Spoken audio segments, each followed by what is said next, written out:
Good morning and good afternoon, and welcome to everyone. Good morning and good afternoon, and welcome to everyone joining us today. My name is Anastasia Buchok, and I work for the knowledge management component on the Global NEP Update project.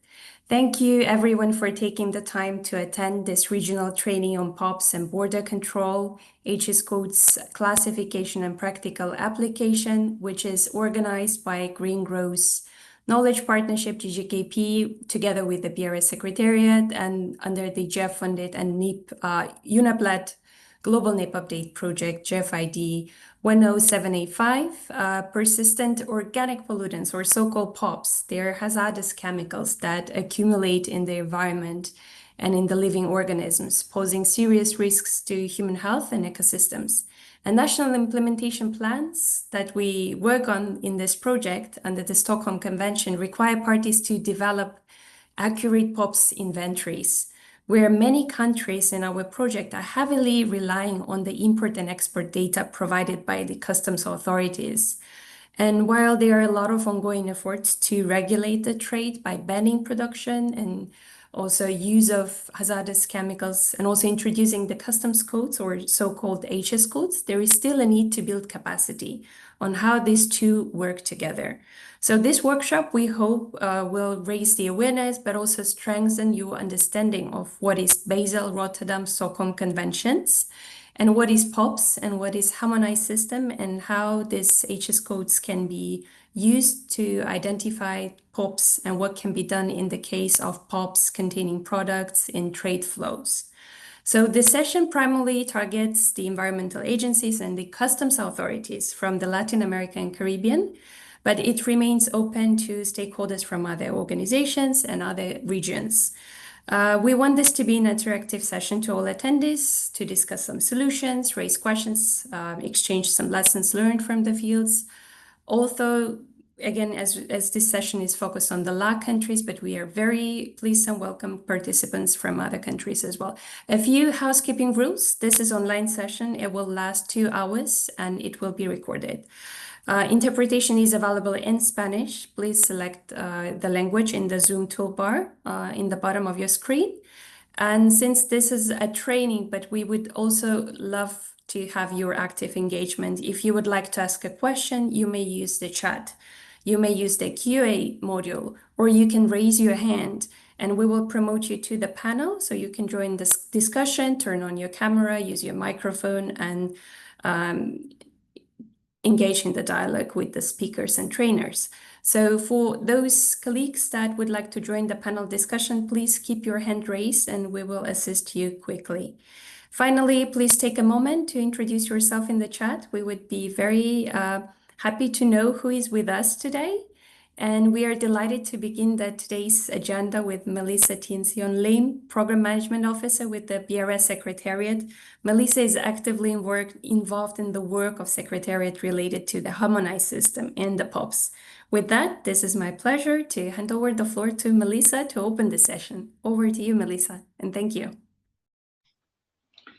Thank you very much, Anastasia, and thank you to the Green Growth Knowledge Platform for the initiative in organizing this training on a very important topic that we will be taking you through over the next hour or so, me and my co-panelist, Daniel, who is a world-class expert on the custom codes and will nicely and expertly complement my presentation. So again, my name is Melissa Lim and I work for the Secretariat of the Basel, Rotterdam and Stockholm Convention. I think many of you are very familiar with these conventions, but maybe there are some who do not know about them. And so in my presentation, I will also give you a very brief introduction to these three conventions, what they cover and how they are related to trade, and also then the relevance of custom codes or the harmonized system to the implementation of these three conventions. So let me now share with you a presentation.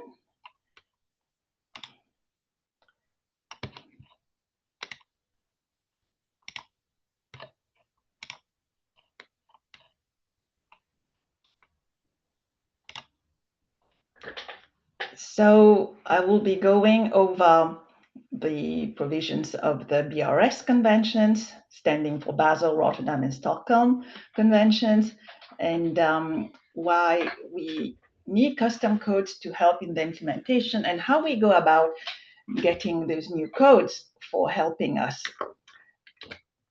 But let me start at some very basics for those who to really unpack the challenge we're faced with. And here you see on this screen a product, an article which most of you are familiar with, either because you use them or because you benefit from their use. And these are lead acid batteries, and they're very simple in their construction, as the name say, lead acid. So there are two electrodes in an acid bath surrounded by plastic casing, and this is what actually powers most of the vehicles that are on roads every day. And so all countries have lead acid batteries on their territories. And so, but something so simple as this, then it really illustrates how chemicals are used in our societies, right? So lead is something that most countries do not have. So either they are imported in a country for manufacturing the batteries, or the batteries as a whole is imported, either individually or present in some the vehicles when the cars or buses or whatever or other types of vehicles enter the country. And then Melissa, I'm very sorry to interrupt you, but I think the slides are not moving. Oh, it's not moving. I'm just showing the batteries. Do you see them? No, we are still in the overview. I see. Okay. Okay, now it's moving. Yeah, do you see the batteries? We see the batteries, but it's not in the presentation mode. Would you prefer me to share my screen? I could do that for you. Yeah, maybe. Then I'll just say next screen. Okay. So let me stop. Second.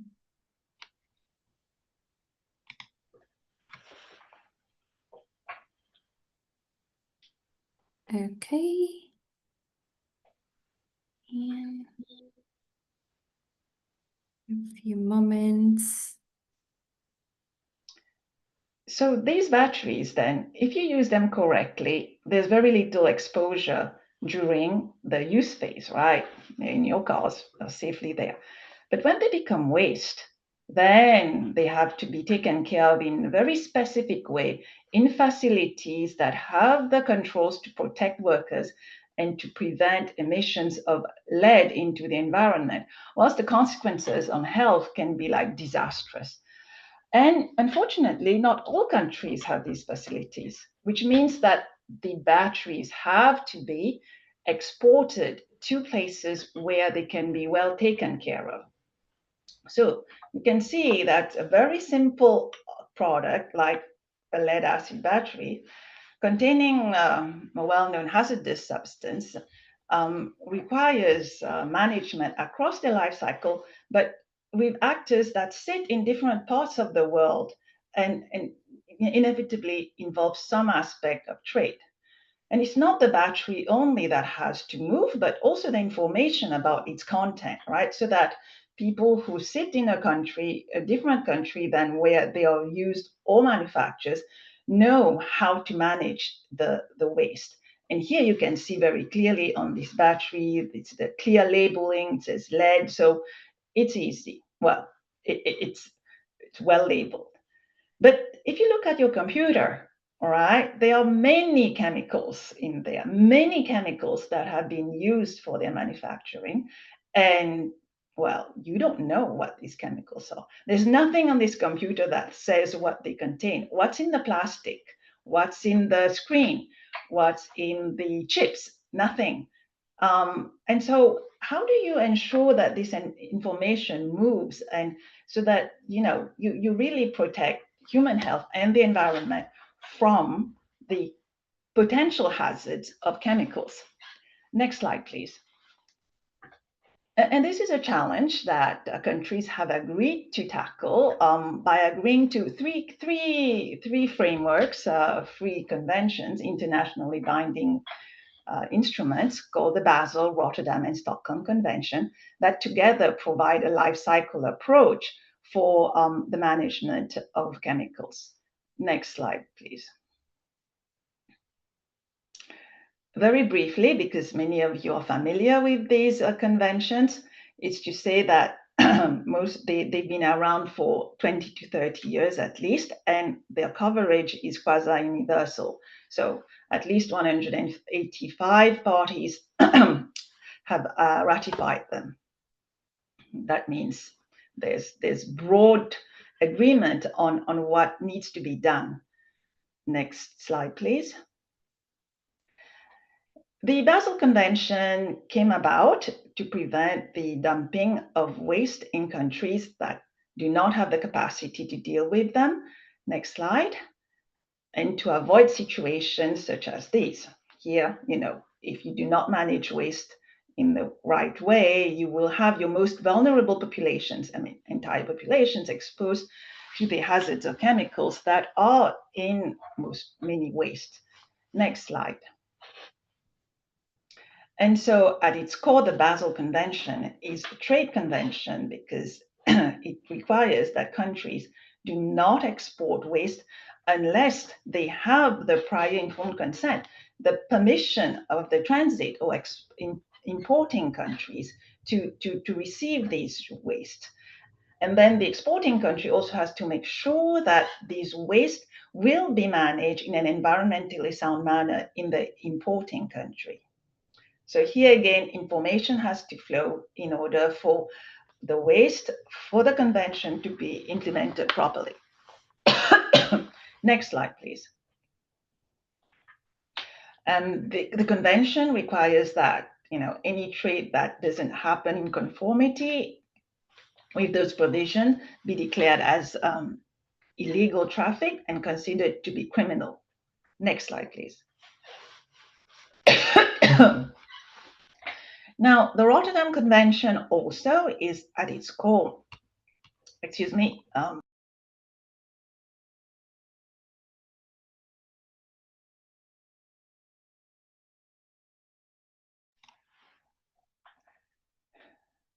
a trade-related convention, and it's meant to ensure that information on certain classes of chemicals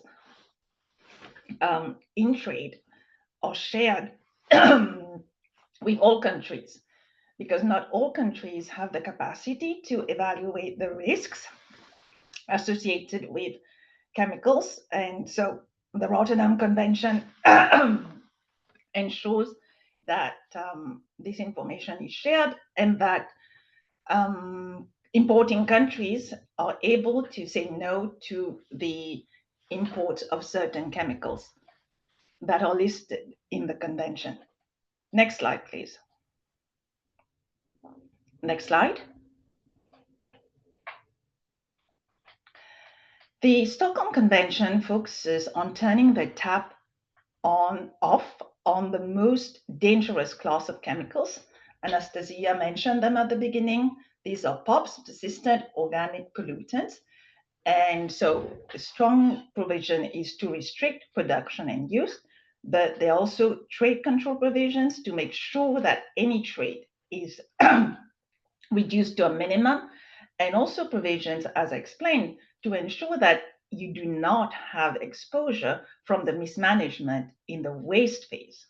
And so here there's close linkages to the Basel Convention. And for this to happen, again, there needs to be clear understanding of where the POPs are and how to manage the waste. Next slide, please.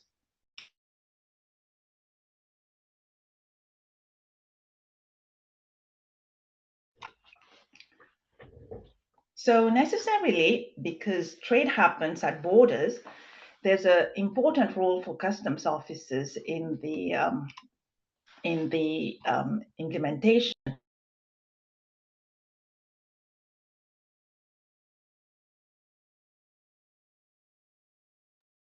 Melissa, I think we've lost you. Are you still here with us? Oh, yes. Okay. I'm here. Can you hear me? Yep. Yep. Yes, I was saying customs, in order to be able to implement and enforce trade-related provisions and monitor trade, make use of a very important tool called the harmonized system. And this is actually a system of codes which acts as a common language for describing products in trade. And codes, the advantage of codes is that they're easy to understand by everyone, right? So customs have to deal with thousands of movements every day, thousands of different products, and it's not realistic to expect that they will understand the difference between HBCD, HCBD, P4A, PFOS, whereas when you have a series of 6 numbers, then we can all talk about the same thing, or at least we can be more sure that we're talking about the same thing. Next slide, please. So I will not go into detail about the harmonized system, and Daniel will explain to you what the ins and outs in his presentation.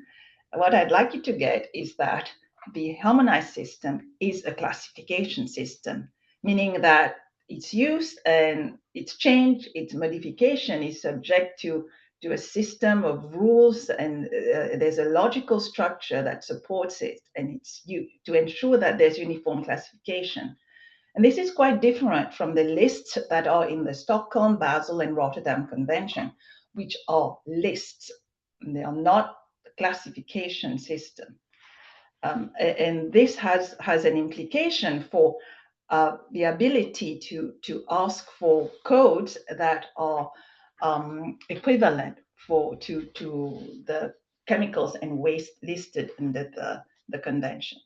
Next slide, please.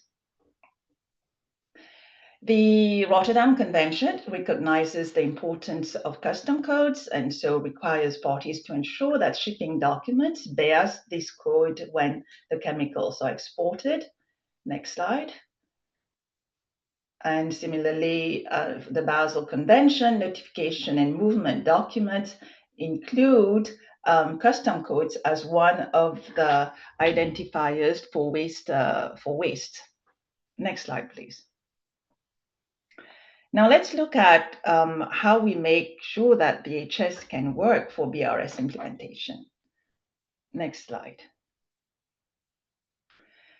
The good news is, since codes are meant to be so important for implementation of the Rotterdam and Stockholm Convention, is that we have codes for most chemicals listed under the Rotterdam Convention. And these are published on our website in 3 languages. And also Anastasia can share them with you after this workshop. Now, since most chemicals that are listed in the Rotterdam Convention are also POPs, then it means we have codes for most POPs. Next slide, please. The Secretariat requests codes to be created for Rotterdam Convention chemicals as soon as they are listed in Annex 3 of the Convention. And this is a process that can take quite a while. So a new edition of these codes of the harmonized system come into force every 5 years. And this process is long because it's a complex classification system, and the WCO committees that are in charge of this process need to look at many requests, not just the ones that we send to them. And that has implications for how then countries implement the harmonized system worldwide. So it requires very careful review and consideration. Next slide, please. Just as a few examples of the chemicals that were listed over the past few years, these were added to Annex 3, and we have been able to request codes for them. Next slide. When it comes to codes for the Stockholm Convention, as I mentioned, we have them because some of them are also listed under the Rotterdam Convention. And at the last COP, parties decided that, well, we also need codes for those that are not listed yet under the Rotterdam Convention, and so gave the mandate to the Secretariat to request them. And in 2025, last April, the COP listed 3 new POPs, chlorpyrifos, long-chain PFCs, and UV328, and we're working on requesting codes for these. Now, because this process of getting new codes can be quite long, what parties also wanted was to make sure that if the codes are approved earlier than 5 years, that the parties are informed and then countries can start using them. So there's a mechanism called recommendations whereby WCO issues this invitation to countries to make interim changes in their national tariff nomenclatures or statistical nomenclatures so that the codes can already be used for monitoring purposes. Next slide, please. I've been so far speaking about codes for pure chemicals, but as we discussed at the beginning, many POPs are not used in pure form, but are actually used in products or in articles, computers, cars, just to name a few. And here it becomes much more difficult to look at, to find them, right? Because you can't see chemicals. They just happen to be integrated in the products. But tracing them, understanding where they are so that you can have some management is essential for full implementation of the convention. And the challenges and, well, some of the approaches that can be used for that purpose have been highlighted in a report produced by the subsidiary scientific body to the Stockholm Convention. And I've put the link here on this slide if you would like to read about it. And also at the last COP, the Secretariat produced a report for the COP on options for obtaining codes, custom codes for that purpose. That is for tracing POPs in articles. And I will not go into detail about this. Daniel will explain probably in his presentation whether and how this could be feasible. Next slide, please.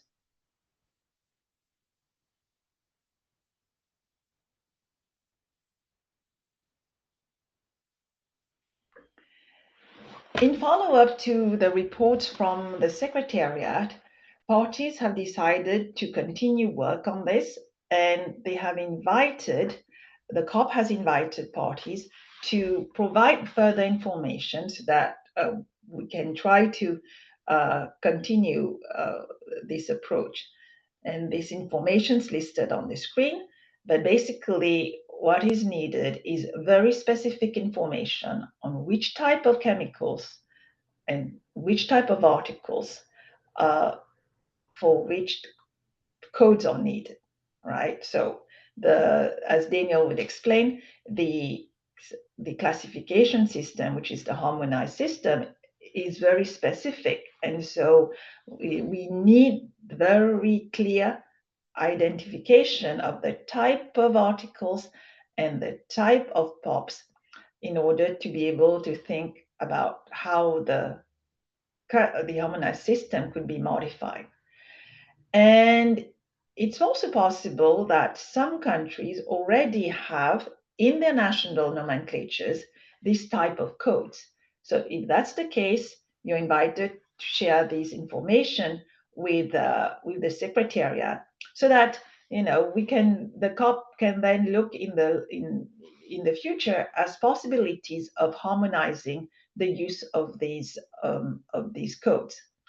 And then custom codes are not the only way of monitoring the movement of chemicals that are found in products. There are other measures.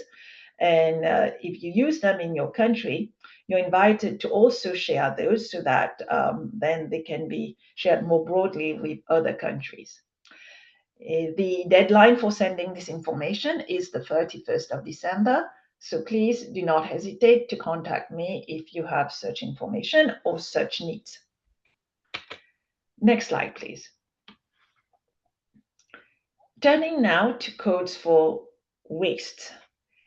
Unlike for chemicals, there are fewer codes for waste and quite not so many cases of what we call one-to-one congruence with HS codes.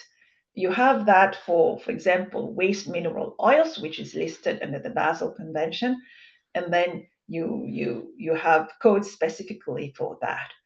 And after you listen to Daniel, you might understand why it's more difficult to obtain codes for waste. Next slide, please. Nevertheless, a few years ago, the COP requested the Secretariat to obtain codes for 13 types of waste listed under the Basel Convention as set out in decision BC 14/9. Next slide, please. And we have now been successful in obtaining codes for 5 types of waste. 2 of them, electronic and, well, I mean, e-waste, electronic waste, and waste lead acid batteries, came into force in the 2022 edition of the Harmonized System. And codes for plastic waste, mineral oil containing 50 or more than 50 ppm of PCB, PCT, PCN, or PBBs, and codes for waste pneumatic tires will likely come into force in January 2025. Next slide, please. So it is possible to obtain codes, although it's not as straightforward as for chemicals. If you have such needs, now is the time to make the request to the Secretariat. And this has been mandated in decision BC 17/8 for parties to send their request on any types of waste for which codes will be needed. And on the basis of that, of these requests, the Secretariat will prepare a report for consideration by the next meeting of the subsidiary body to the Basel Convention, which will then make further recommendations to the COP. Next slide, please.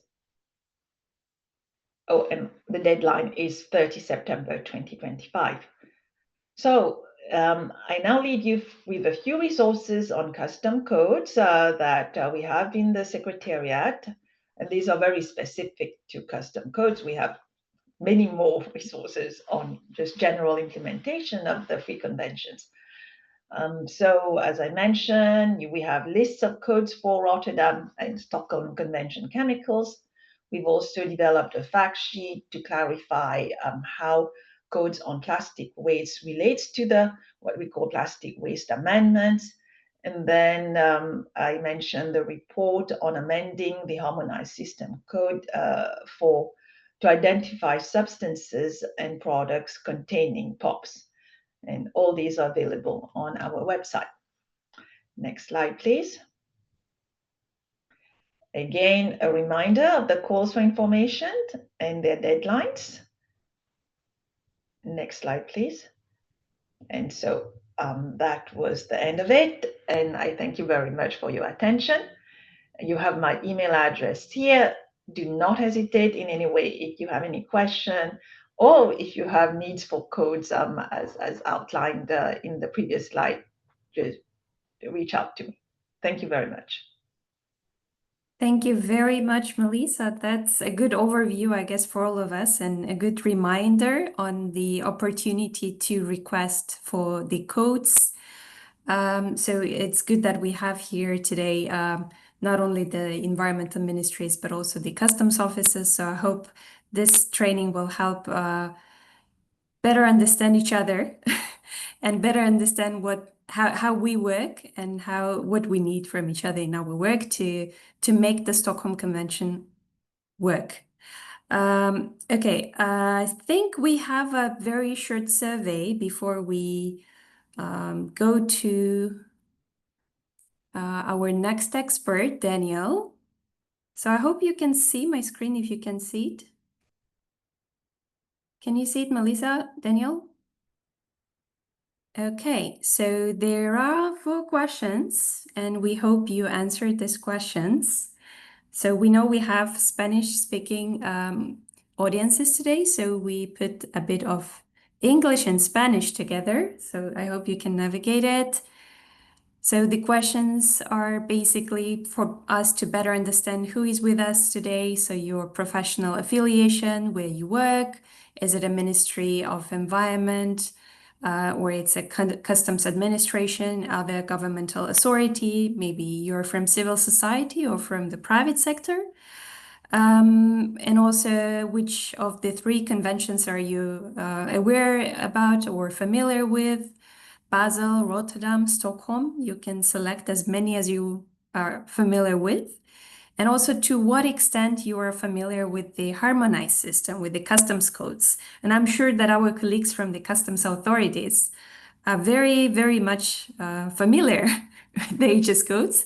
But we also have very mixed audiences today. So we would like to also hear from them. And the final question is an open question. So for what purposes would you like to use the customs codes? So maybe you would like to use customs codes to develop your POPs inventory or to better understand the amount of POPs that are imported or exported in the products and so on. So please leave your questions in the chat. And in the meantime, to be on the track of the time, I'm ready to give the floor to our next trainer and expert, Daniel Cardozo. Daniel is a very experienced expert in the HS codes, but he's also a chemical engineer. And Daniel, it's a good opportunity. He's actually from Latin America, so he speaks Spanish. So for those who would like to Daniel to address the questions, and you are a little bit shy to speak English, please put your questions in Spanish in the chat. Daniel worked with the World Customs Organizations for quite a while, and he's very familiar with the BRS conventions as well. So he will guide us the next minutes on more deep details on the customs codes and the POPs. Over to you, Daniel. Thank you very much, Anastasia. Question before I start: Do you want to make a break of 10 minutes, somewhere around 12, or you want to continue? I think we could stop for Q&A at around 12. Yep. Okay, that's great. And we can take questions Okay, from I'm the audiences. going Thank to you. share my screen. So can you see the screen right now? Yes, we can see it. Thank you. That's great. So I see from the comments that we have a mixed audience already. We have a custom officer, some I recognize the names. We have also environmental authorities. Some may be chemists, some may be non-chemists. Therefore, well, we have a mixed audience, and I will try to cover all of the topics to everyone. The idea here is basically, as Melissa presented, an overview of the Basel and the Rotterdam Stockholm Conventions provisions. I will briefly talk about import and export provision of the conventions. I will focus on the identification of chemicals in general for the non-chemists, introducing a few chemical identifiers during trade, including the harmonized system. And for those who are not custom officers, I will briefly explain the harmonized system, what the harmonized system is. And once we know the chemical identifiers and the HS, I will introduce the chemicals control under the Stockholm and Rotterdam conventions, and the articles that may contain these chemicals. And on the slide, you will receive a lot of information for you for future reference about the chemicals, the preparations, their HS codes. And I will recommend some databases for consulting the chemical properties, the HS codes, when you have access to internet and while you work. I will refer to how these chemicals are controlled by customs and the importance of opening national subheadings to improve the control of legal trade and, of course, to detect illegal trade. And lastly, I will comment, if we have time, on the importance of cooperation between customs, the national authorities, and the focal points, and other stakeholders to ensure that safety and security of the whole supply chain.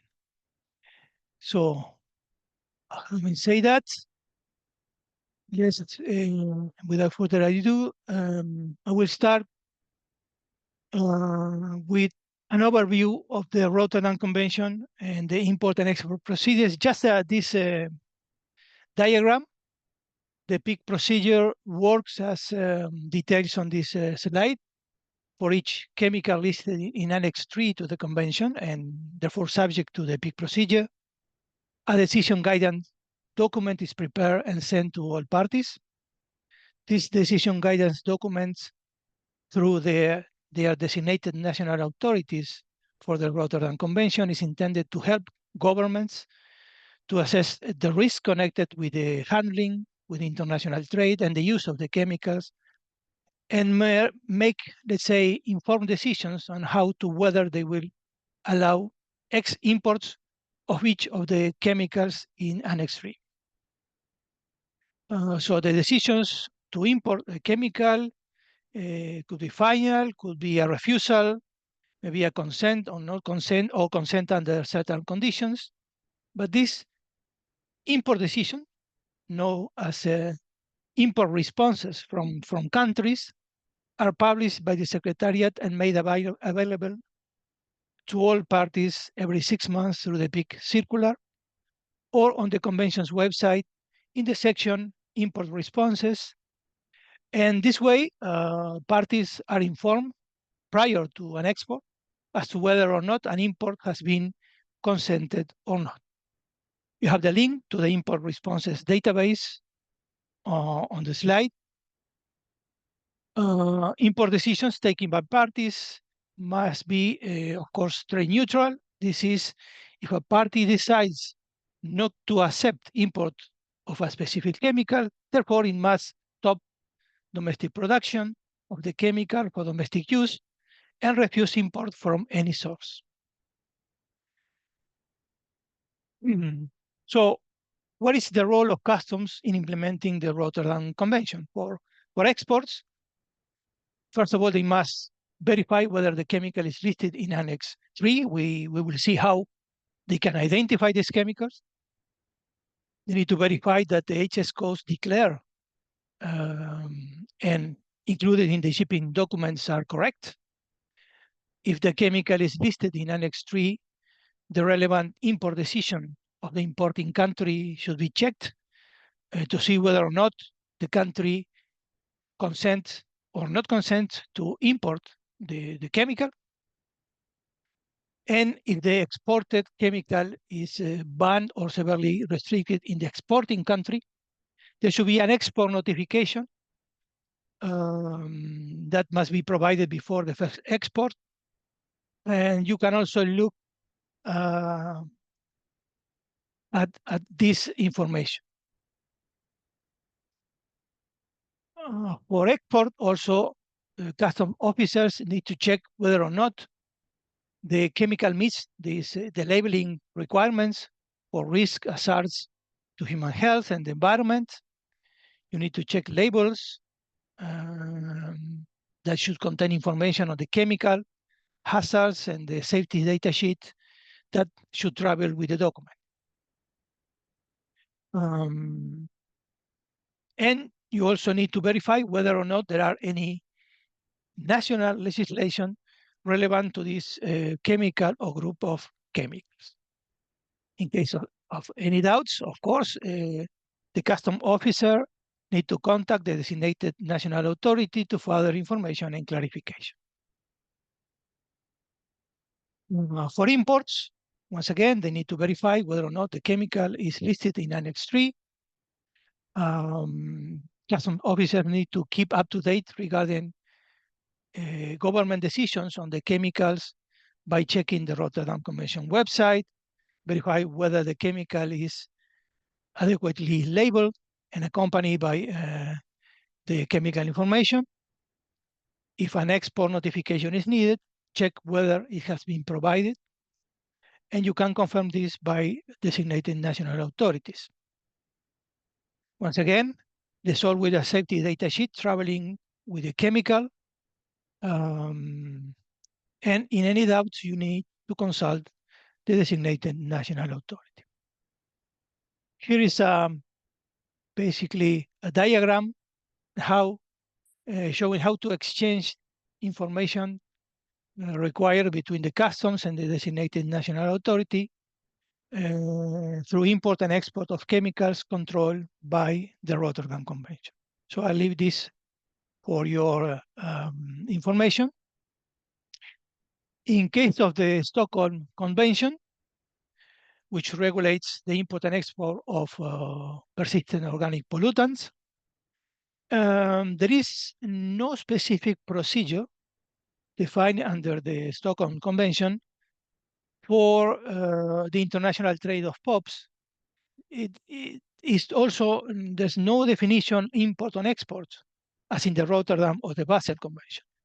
So in the event that the POP will be controlled either by Basel or the Rotterdam Convention, where it's a waste or is controlled both by the two conventions, then the control procedures provided by this convention then should apply to the import, transit, and export as applicable to the POPs within the scope of this convention.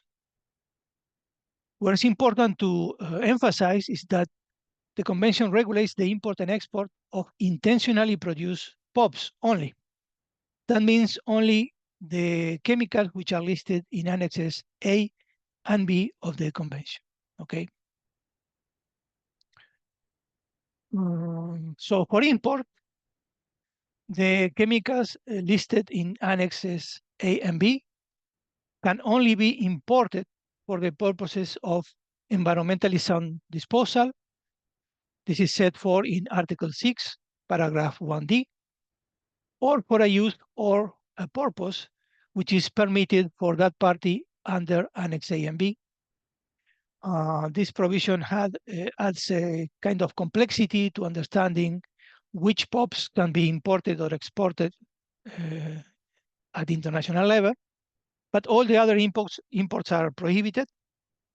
For export, the chemical for which safer alternatives are not really available to all countries and for which there is a specific exemption or acceptable purposes can only be exported for environmentally sound disposal to a state party which is permitted to use that chemical under Annex A and B, or to a non-party to the convention, which has provided what is called an annual certification to the exporting party.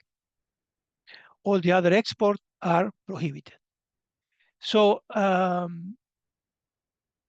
the specific exemptions, there are 12 initial POPs other than DDT has been expired because there are no longer parties registered for a particular type of exceptions, and therefore for the 12 initial POPs, this guidance is not required because these substances are only allowed to trade for environmentally sound disposal.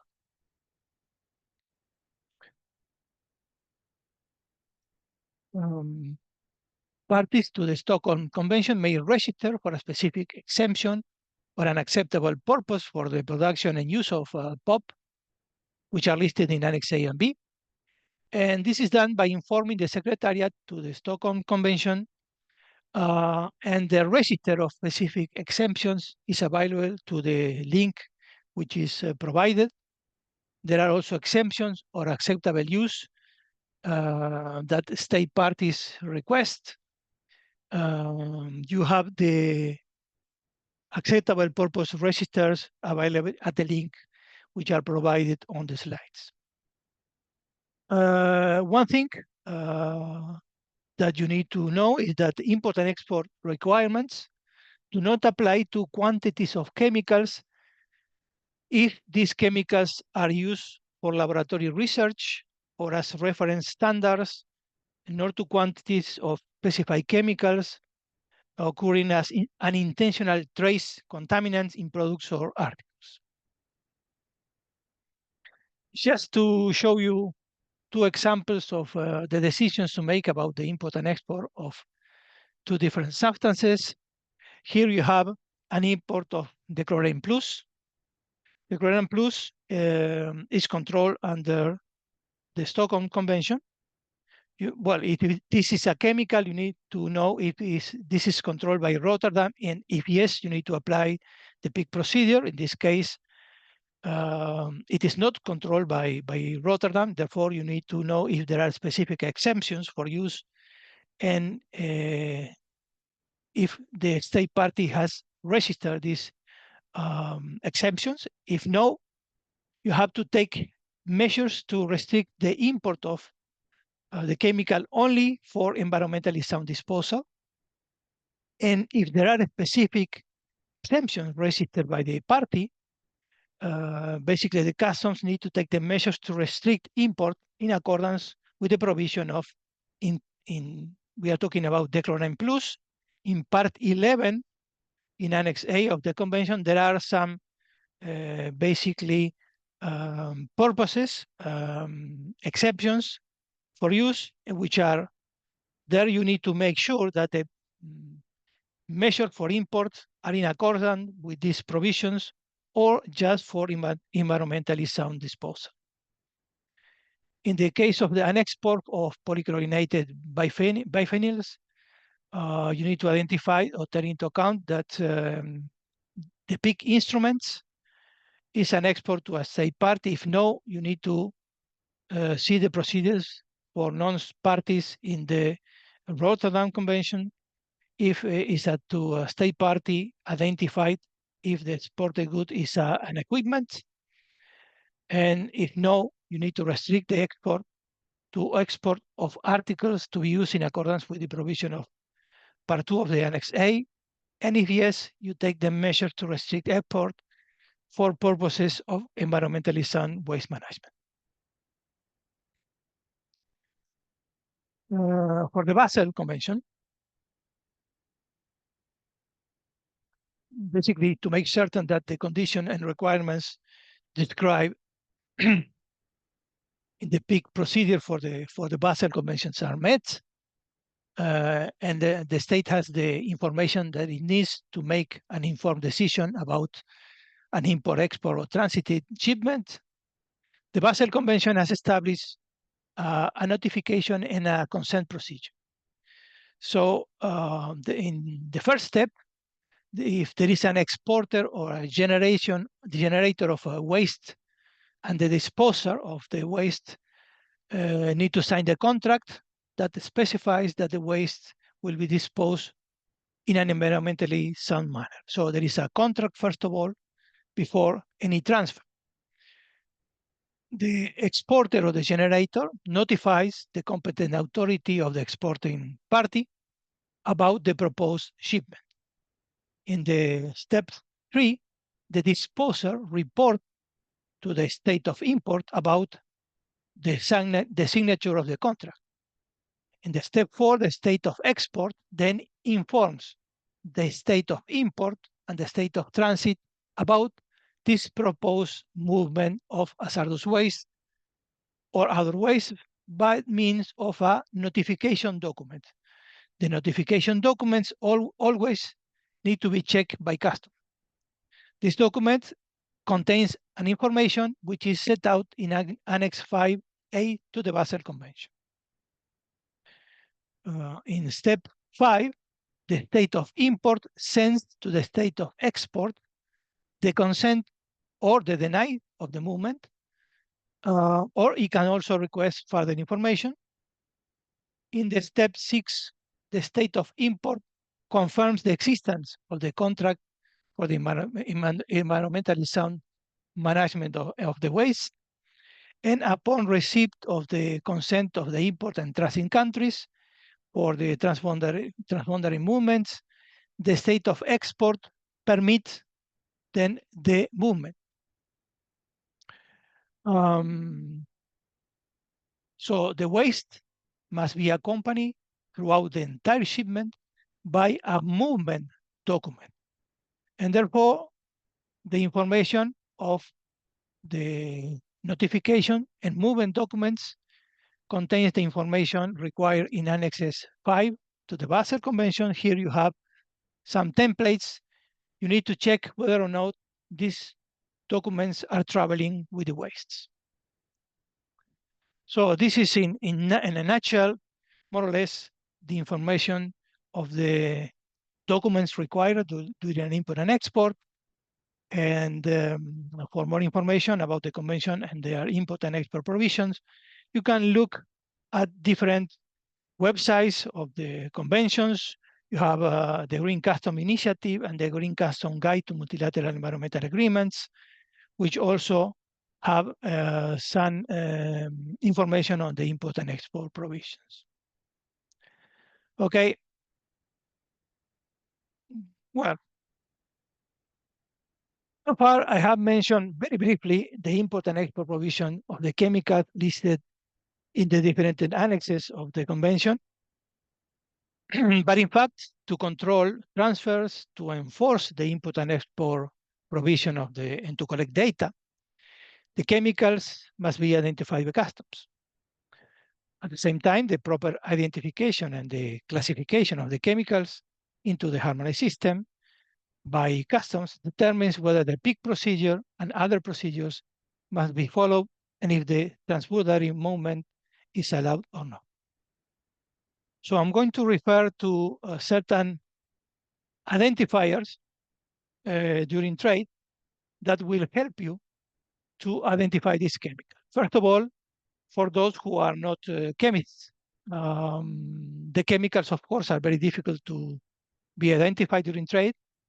We need to find a convenient identifier for the proper identification of a chemical.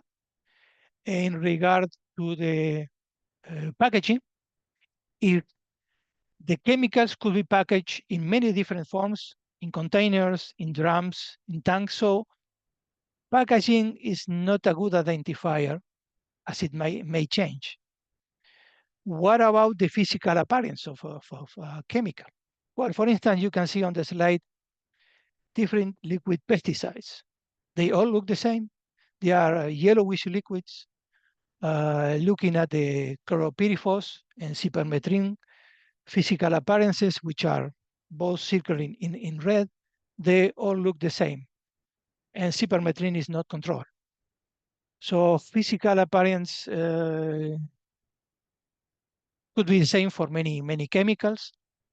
Of course, you can always take some samples and send the chemical for an analysis at the lab, or sometimes to do the analysis on site, but this has some consequences. It may cost you or the importer.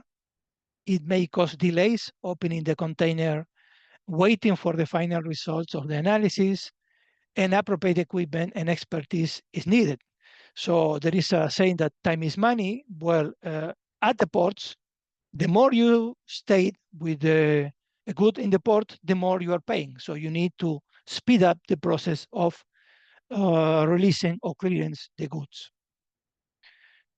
So sample and analysis can only be performed only in cases that you just suspect something is happening.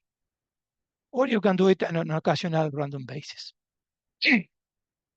So it is not possible to sample every chemical product that is being imported. There's not enough resources available in customs. But the mass majority of chemicals are transferred for legitimate purposes, and therefore this is legal trade. Maybe an importer or exporter is not aware that the chemical is controlled, and therefore on a routine basis, customs officers need to use, chemical identifiers to try to identify the transfer of the chemical just with the information that they have without sending it for an analysis. In the invoices, in the customs documents, probably you have the chemical name. One chemical identifier is, of course, the chemical name. Chemicals are named according to different systematic nomenclatures. The most recognized nomenclature is the IUPAC chemical name. IUPAC means International Union of Pure and Applied Chemistry. Although systematic, this is a general, complex, and long chemical name, very difficult to remember. And to make things worse, the chemicals have many synonyms, many trade names given by the producers. You can see on the slide many trade names given to Aldrin, for instance. You can see also the IUPAC name of Aldrin. So it is clear that it's not easy to remember all of these names if you are not a chemist. So there is one unique identifier for some pesticides, which is the ISO name for trade registration, legislative purposes, and for scientific publications. Pesticides are assigned, they say, agreed names, which are short, which are distinctive, which are non-proprietary, and which are accepted everywhere. The International Organization for Standardization, the ISO, has assigned more than 1,200 of these official common names for pesticides. The names are assigned in different languages. For instance, the ISO name for the chemical with the IUPAC name and nomenclature that you can see in red is Aldrin. So Aldrin is in English, but Aldrina in Spanish, Aldrin in French. So in the annexes of the Stockholm and Rotterdam Convention, the pesticides are identified and named according to this ISO name. I have included a link to the compendium of pesticide common names for your information if you need to find pesticides. It is true that for a chemist, the chemical structure is a unique identifier. However, for non-chemists, it is difficult to remember that the chemical structure in this slide is the chemical structure of Aldrin. So the chemical structure is not easily searchable and is not normally included in the customs clearance documents, but is normally included in the technical information and in the material safety data sheet. The molecular formula is another identifier that gives the number of each type of atom in the molecule, but provides no information on how these atoms are connected. So the problem is that many different chemicals have the same molecular formula, and therefore is not of too much utility because you have many chemicals with the same molecular formula.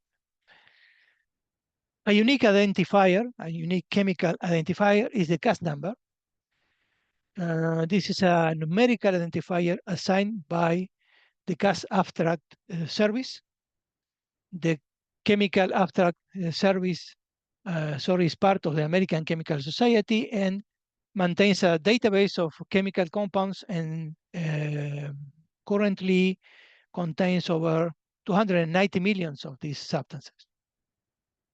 This CAS number helps to eliminate confusion caused by multiple chemical names for the same chemical by providing a single unambiguous numerical identifier. And these numbers are crucial for accurate communication, for regulatory compliance, for research, and for different related fields. And the CAS number have this 10 digits long, up to 10 digits long with the format that you see on the slide, 7 digits dash, 2 digits a dash and one control digit. All POPs and peak chemical have assigned CAS numbers or CAS numbers. So some customs requires, it makes mandatory in the custom permit to declare the CAS number of the chemical substance during an import or export operation. Another useful identifier when physical inspection is to look at the UN number, which is used for the identification of dangerous goods during transportation. The UN number identifies always hazardous chemicals. Some hazardous substances have their own UN numbers.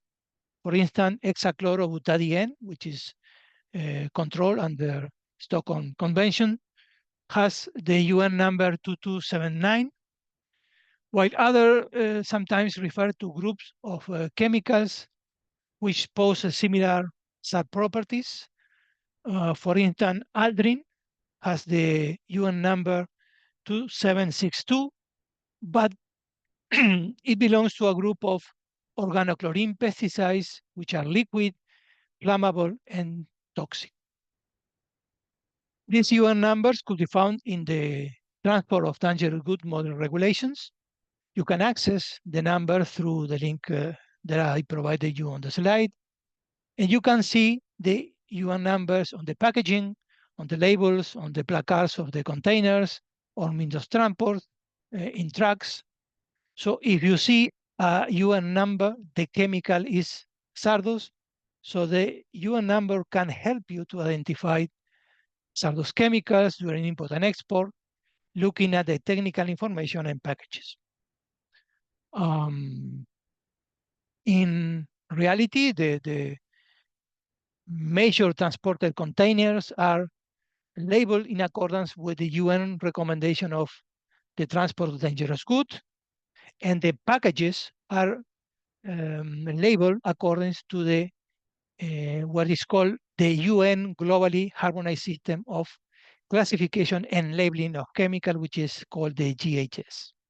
Both links you can see for the identification of the chemicals. There are other chemical identifiers, such as miles, inchi, used basically by chemists for identification, but they are not frequently used in industry or trades, okay? But you can find these identifiers once again in the labels, in the in the material safety data sheets. You can find these identifiers at the CAS number, the chemical formula, the ISO name, and the UN numbers. So the critical identifier is, of course, for customs operations, the harmonized system code. I'm going to stop here because maybe you can have a short space for questions, and I give you the floor, Anastasia. Thank you very much, Daniel. That was, I think, a great, really great overview of and a good start for this training. I'm personally learning a lot. I hope our participants are learning a lot. But we have one question from the audience. It's already on the chat regarding identifying chemicals. Do these chemicals have the same CAS number and the HS code, or will those be different?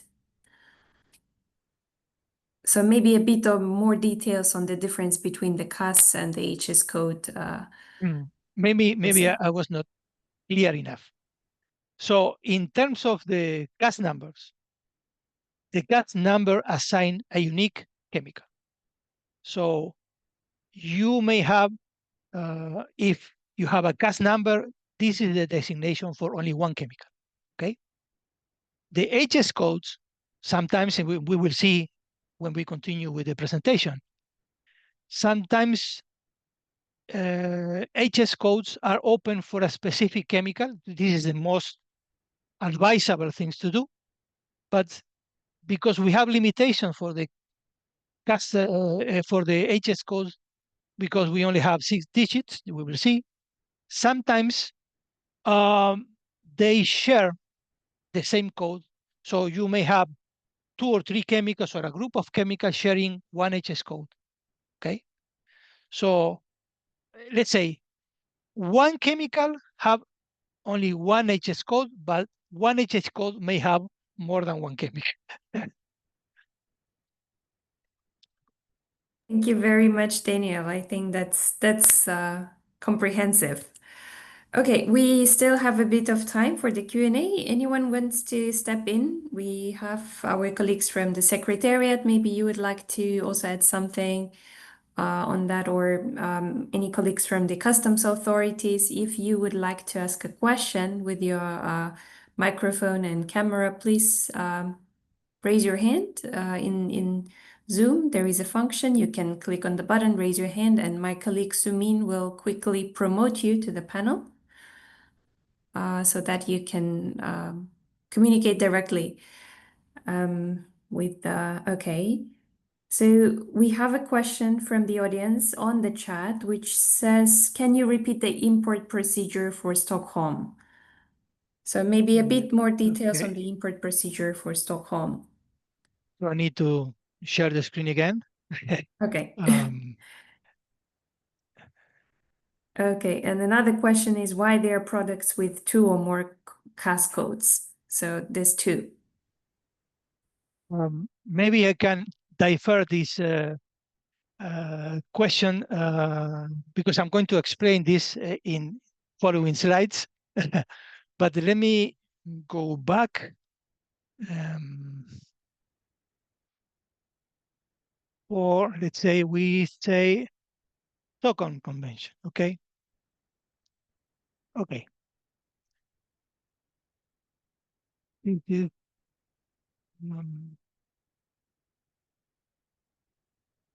very important export provision for the Stockholm Convention. Basically, there are no provision, let's say, for import and export in terms of the procedure. There are some restrictions, but sometimes this chemical share certain procedures, like the PIC procedure with the Rotterdam Convention. So when you have a POP which falls under the Basel or the Rotterdam Convention, you need to follow the control procedures given by this convention, okay? There are only import and export provision for intentionally produced POP of annexes A and B, okay? So for chemicals which are listed in annexes A and B, they can only be imported for purposes of environmentally sound disposal. Or there is purposes which is permitted for certain parties, but need to declare these purposes in advance, okay? All the other imports are prohibited. For export, chemical could be exported for environmentally sound disposal or to a party which is permitted to use that chemical under Annex A and B. Melissa, I don't know if you want to take the floor or you want to explain. I just look at that you opened your camera. No, thank you, Daniel. I think Yes. you explained it well. I just want to maybe one source of confusion is the difference between a procedure and a provision. So as I explained, the Basel and the Rotterdam Convention are at their core trade conventions, right? They are there to regulate the trade in some chemicals and certain waste. So the convention themselves have provisions that put in place procedures for regulating this trade, right? So, and parties have to implement the PIC procedure for the Basel Convention. It's quite well detailed how this has to happen. Whereas the Stockholm Convention, at its core, it's meant to restrict the production and use of POPs. So basically, no, there's very little trade that's supposed to happen and if it happens, then Daniel has explained the provisions surrounding this trade. It can only happen if there are permitted uses under the convention. These are called exemptions or acceptable purposes, and then if countries have registered for them. And then how this is put in place, the procedures is up to each country, right? How you regulate, you make this become real. But basically, eventually most countries, all parties are supposed to stop producing and using POPs. So they should not be importing them and they should not be exporting them. Then we don't need procedures. That's the spirit of the convention. Thank you, Melissa. This is something very important because I was to emphasize this, because sometimes they put the weight in the harmonized system in the trade, but basically for the Stockholm Convention, the chemical should not be produced or used, and therefore it shouldn't be traded. But okay. Thank you so much, Melissa and Daniel. I think we have Stefan Robinson who would like to also join and ask a question. Stefan? No, do you hear me? Yeah, we do. Yes, okay. I don't want to ask a question. I just want to comment on Stockholm export-import. I'm running quite a lot of projects safeguarding and disposing POPs wastes.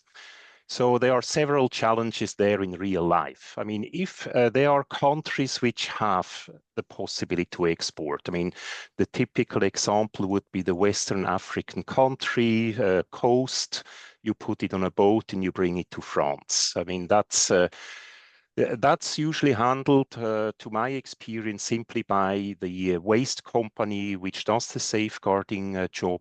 They do Basel export or transit notification to each country along the route. And once each of these countries have agreed to the import or to the transit, only then the waste can be brought from country A to country D. This is obviously only possible for part in the world. I'm working currently a lot in the Central Asia region, and all countries there block each other in the transit. They all have exemptions. If you go to the Basel Convention website, they all say transit is not allowed. And that brings us obviously to the very grave question: if we cannot transit to another country for disposal, what can we do? And so obviously it's also important to develop safe, environmentally sound disposal options in the regions, and that the countries cooperate on that. And the other important aspect in all this is obviously the economy. It's totally uneconomic and highly risky to export POPs waste over 10,000 kilometers. The biggest risk in all this is obviously accidents during the transport. So having obviously national or regional disposal options is obviously something which is very important, that countries are able to develop that. So that's a little comment just from practice on the ground. Thank you.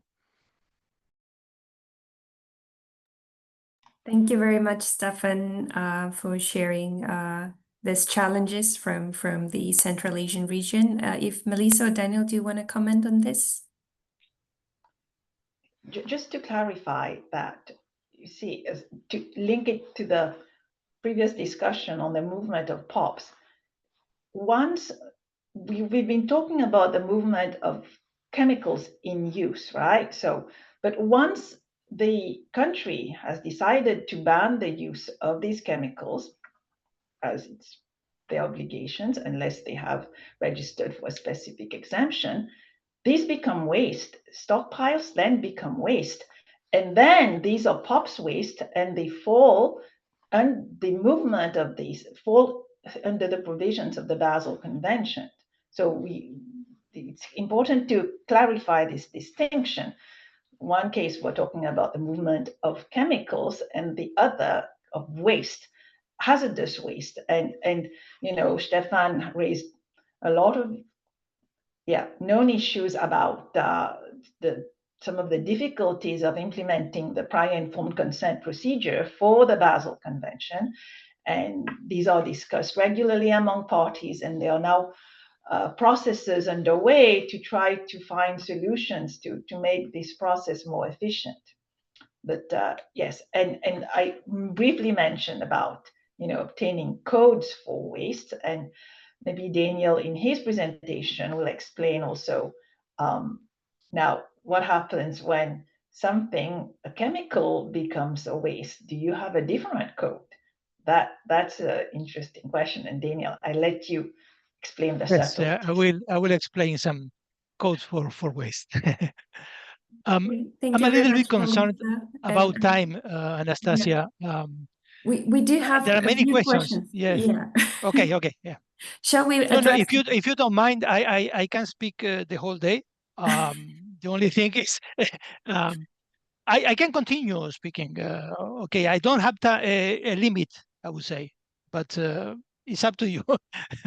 Okay, if you could look on the chat, we have a Yes. question from Peru. In official customs tariff publication, the substance is identified by its tariff code or heading, but it doesn't include the CAS number. So this CAS could be included in this publication to define the POP substance and avoid confusion. In my custom, when I was working in the custom lab, I would say, I always fought for include the CAS number as a unique identifier into the customs permit, not into the tariff per se. Okay, in the customs permit for import and export, you have a lot of data to introduce, the origin, the weight. One of the fields that you can include is the CAS number, making mandatory, and that could facilitate the work of the custom software. We will look at how the chemicals are identified by the custom software. But this is a good idea, just to not maybe in the nomenclature, but at least in the documents which are necessary, or the information which is necessary to present. Thank you very much, Daniel. And the last question from Caribbean, and we move on and we address other questions in the very end. The further breakout to a more defined 8 digits HS code helps to eliminate confusion of various commodities as to classification. So here in Bahamas, like some of the other Caribbean counterparts, we use 8 digits. Yes, that is true. Sometimes people forget, which are not from customs, and they put all the weight on the HS codes at international level, which is only 6 digits. But if you are 2 more digits, you have for 1 6-digit, let's say, subheading, 99 more possibilities to open regional or national subheading. So it is possible to discriminate and I will show you some examples how you can do it for the harmonized system. Thank you very much, Daniel. This was what I was referring to when speaking about the POPs in article solution work, right? So yes, some countries already have 8-digit codes for identifying POPs, articles containing POPs, or they may want this kind of code. So that's where the work is heading. Either if you have those codes in your national nomenclatures, please share them with the Secretariat, or if you think some could be developed, send us the ideas. Thank you. Let's say many people put the weight at the international level. So the convention should do all the effort to clarify, but there's some work that has to be done at national level. And this is one of the work that should be done at national level. And I will show you how to do it in the next slides. This is relieving, Daniel. So over to you to show us how to do it. Thank you. Yes. So basically, I was saying, sorry, that the critical identifier for customs operation is the harmonized system. or in short, the HS. The HS code identified traded goods, including chemicals, during the custom procedures. This is the long name of the harmonized system. It is a convention, like many conventions, Stockholm Convention, and the whole, we have parties to the convention. In short, we call this International Convention on Harmonized Commodity Description and Coding System, in short, as a HS, or the harmonized system. So basically, you know that the classic role of customs since the beginning of time was the collection of duty, and still is the collection of duty. So tariff has been in existence for as long as governments, okay? Earlier tariff were just simply a list of goods and the tariff applicable.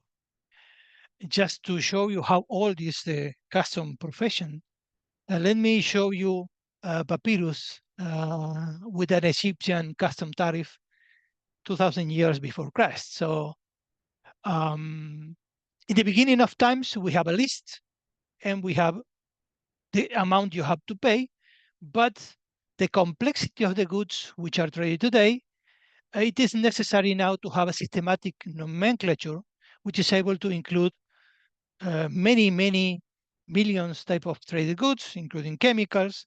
And this is what we have today, the harmonized system. The latest one is the 2022 nomenclature.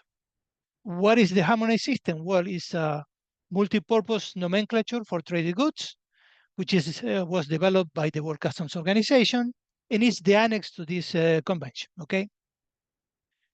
As of today, we have 163 contracting parties to the Harmonized System Convention, 162 and the European Union, which is used as a basis for the custom tariff and trade statistics for more than 200 customs around the world, and economic unions, and basically represents more than 98% of the worldwide trade is done using the HS.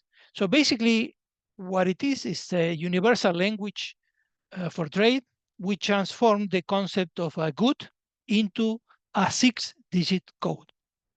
The advantages are evident. So let's say you have a pineapple in English, ananá or piña in Spanish, abacaxi in Portuguese, whatever is pronounced in Chinese.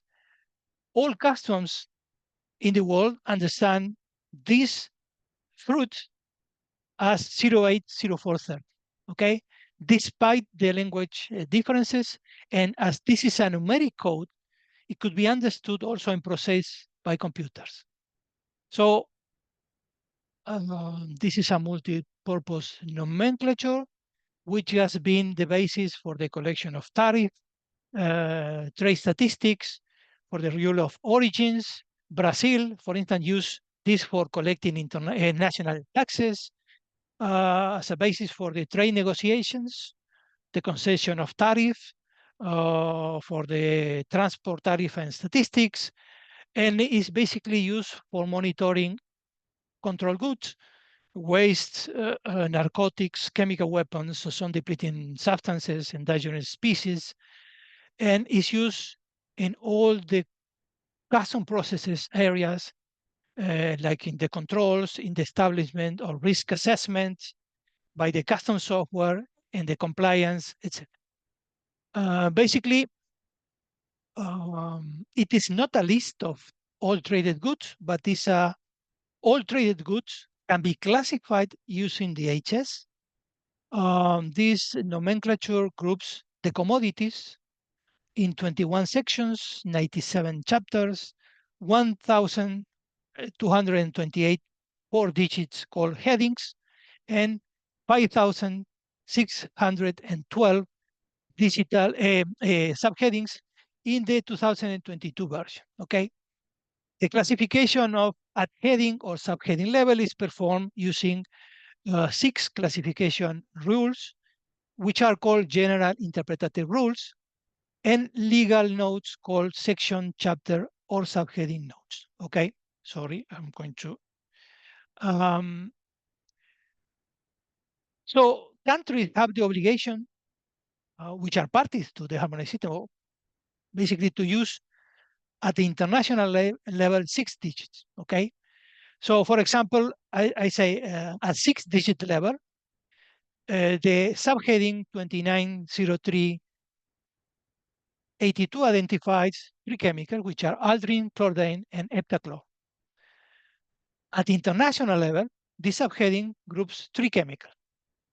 The United States, which uses 10 digits, so under the obligation to use the same 6 digits, they decided to add 4 zeros to the national nomenclature, okay?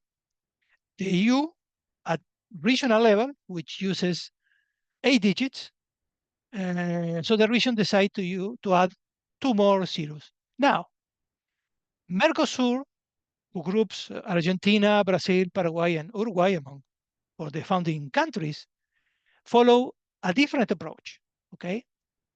At regional level, they use 8 digits, and they kept the 6 digits, but at the region level, they decided to open specific regional subheadings for aldrin, chlordane, and heptachlor.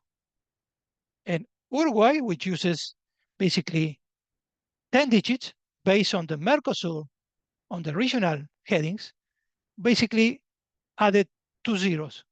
So at the regional or national level, it is possible to subdivide international headings which have several chemicals together, okay?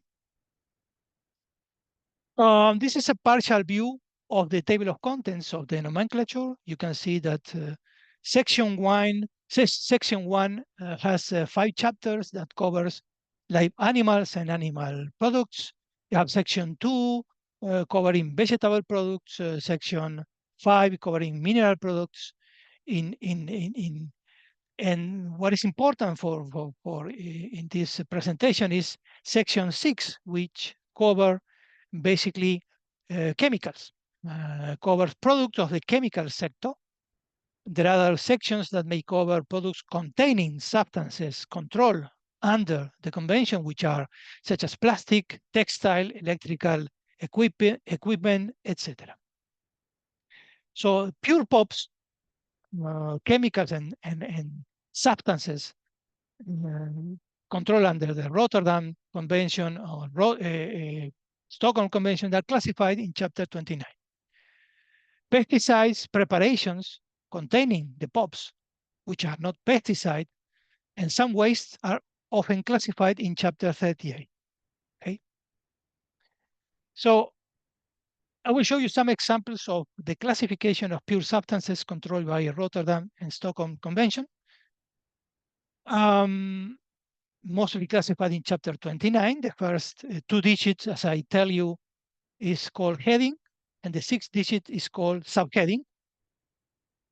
So the first 2 digits indicate the chapter number. So in 2910, for instance, 2910, the first 2 digits indicate the chapter, which is 29. The 3rd and 4th digits indicate the position of the heading. So 2910 is the 10th heading of the chapter 29. And in heading 2910, we have the specific chemical oxidant or ethylene epoxide, which is a synonym, which is controlled by the Rotterdam Convention and therefore subject to the peak procedure. This is classified under subheading 29.10.10. Endrin, on the other hand, is controlled only by the Stockholm Convention and is classified in subheading 29.10.50. And dieldrin, which is controlled by both conventions and therefore subject to the peak procedure, is classified in subheading 29.10.40. So you have several chemicals, pure chemicals, covered under specific subheading which are controlled by either 1 or 2 of the convention, Stockholm and Rotterdam conventions. I just try to identify it with different colors. You can note that there are several subheadings which covers only one chemical. There are subheadings which cover more than one chemical, such as the one that I showed you, 290382. And there are what we call subheading basket subheadings, which are the subheading called Other, which covers several control chemicals which are not specifically mentioned, such as subheading 29 or 399, Other, which covers polychlorinated naphthalene and PCBs, okay? Sometimes, as I told you, due to the lack of free subheadings, some chemicals should have to be grouped together, and opening specific subheadings could be done at regional or national level to distinguish these chemicals one by one. In terms of the pesticide preparations, those are covered in the heading 3808. Once again, we have many preparations of substances controlled by Rotterdam and Stockholm, which are pesticides. So it is not possible in 6 different subheadings to cover one by one, and therefore they were grouped together in a subheading note 1. So in heading 3808, you have in the 5-digit subheading 38085 all the pesticides preparations containing the substances mentioned in the subheading note 1, which are classified in subheading 380852 in case of DDT in packagings not exceeding 300 grams, and the other preparations, all the pesticides controlled by Rotterdam and Stockholm in 380859, okay? Please note that all pesticides containing the substances which are mentioned in subheading note 1 are controlled by Rotterdam and therefore subject to the PIC procedure. Periodically, new pesticides are included in Annex 3, but as the amendment to the harmonized system takes 5 to 6 years to work, to be approved, there are new pesticides, in this case, terbufos and phorate, that were added to Annex 3, and therefore they are not included yet in the subheading note 1, and therefore these are classified in 380891 because these are insecticides or 99, okay? All the pesticides which are not mentioned in subheading note 1, some controlled by the Stockholm Convention, may be classified in subheadings 380891 or 99 in the 2022 version, okay? In every amendment to the nomenclature, at the request of the Basel or the Rotterdam Convention, we have new substances which have been added. So in the next amendment of the harmonized system, that will be 2028, terbufos and phorate will be included in subheading note 1. There are other preparations which are not pesticides, but contain substances controlled by either Rotterdam or Stockholm, which are included now in the subheading note 3 to chapter 38. These preparations contain certain control chemicals, are classified in the heading 3824. Again, preparations not containing substances mentioned in this subheading note 3, such as in this case, Decloran Plus or Dicofol, are classified in subheading 3824.99, other. The subheadings highlighted in green are preparations containing substances controlled by both the Rotterdam and Stockholm and therefore subject to the PIC procedure. And preparations highlighted in blue are only controlled by Rotterdam, also subject to the PIC procedure. Now, as I told you, at the request of Rotterdam Basel Convention, many new substances is going to be added in the next amendment. And in 2028, we will have certain products added because there are free subheadings allowing to incorporate phorate and terbufos and trichlorphone, decabromo diphenyl ether, hexabromo cyclododecanes to the harmonized system to have unique HS codes.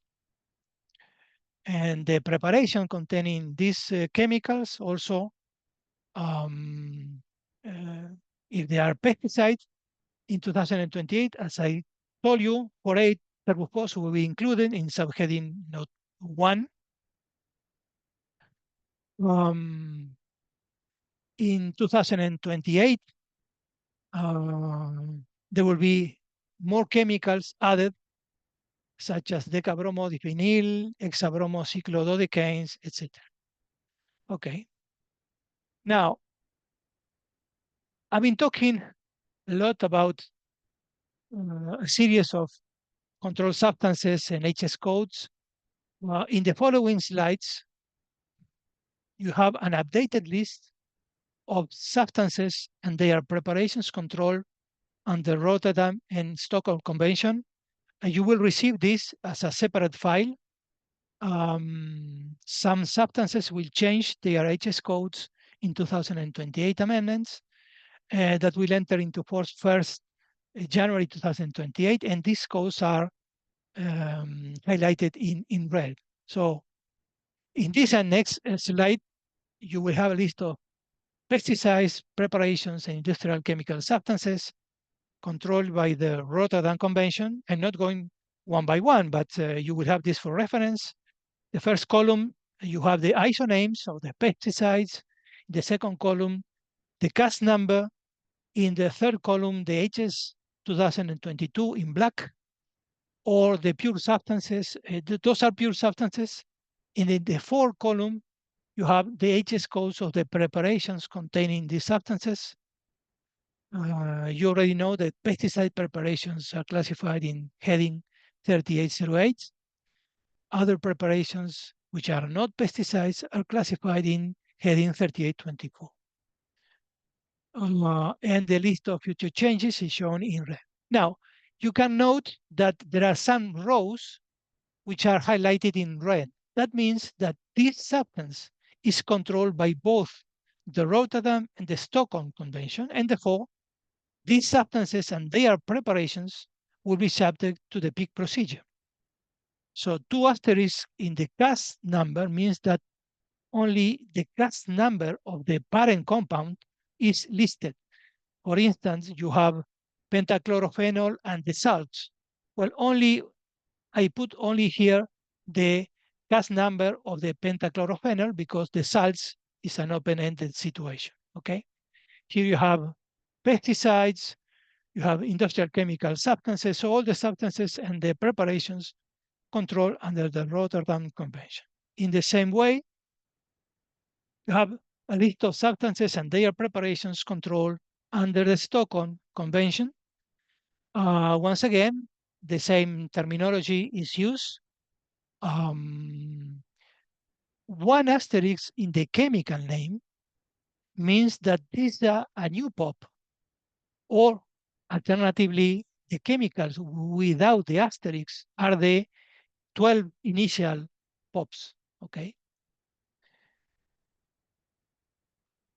Here you have annex A, B. So some limitations to the HS codes, although we said HS codes are very useful for trade control, they have some limitations as unique identifier at least at 6-digit level. And there are so many chemicals controlled by many multilateral environmental agreements. There are not enough 6-digit codes sometimes to identify each chemical. Some chemicals fall under this generic HS codes called basket or other. If there are 6 digits left, new codes could be assigned to specific or shared substances at the request of international organizations. For instance, the Rotterdam Convention requested the WCO to assign a new specific subheading for hexabromociclododecanes in 2028. So basically, in the new amendment that will enter into force in 2028, hexabromociclododecane will be classified from 290389 to 290384. But this amendment will enter into force in 2028. Do you need to wait until 2028 to have a unique HS code for hexabromocyclododecanes? And this is what we were commenting.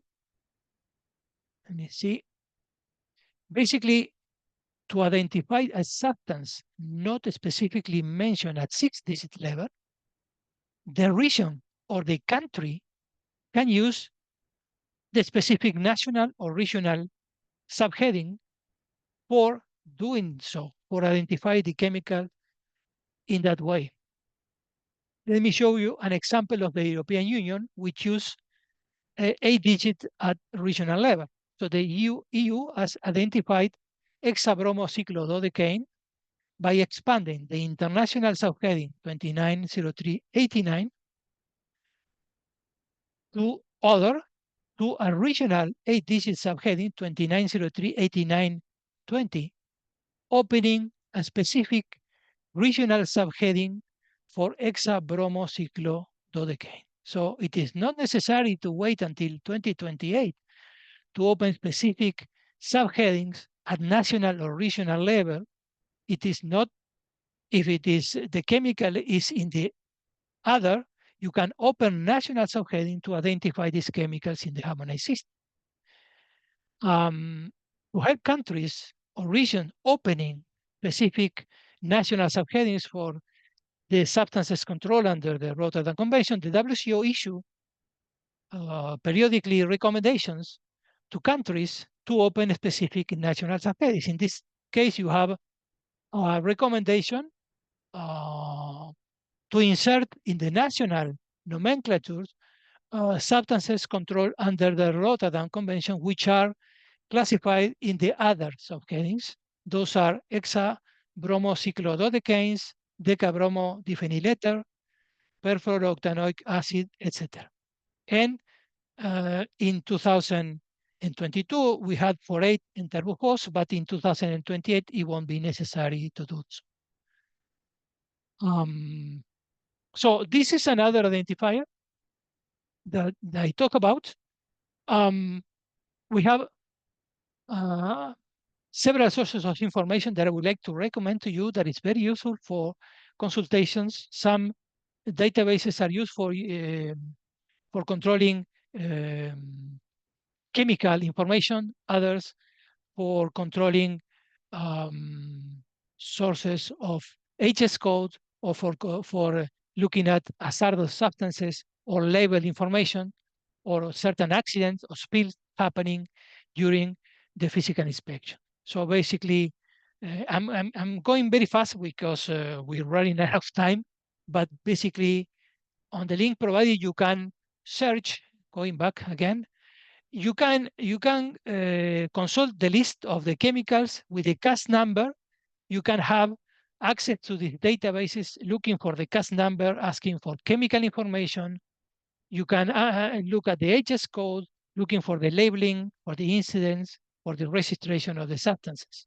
So you have Aldrin with the CAS number. You can search for names and synonyms, for properties, spectra for analysis. You can search for vendors.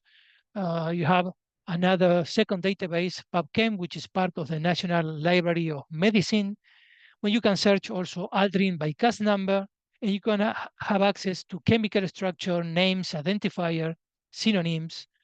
Wikipedia, don't rule out Wikipedia. It contains chemical information and uses of the substances, different identifiers. You can see from Aldrin that here is the CAS number, the UN numbers, INCHI, pictograms to compare with labeling.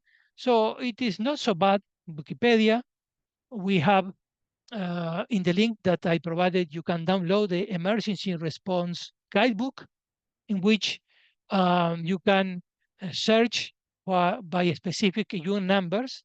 For instance, 2279 is the information on hexachlorobutadiene, which is a substance controlled by Stockholm Convention.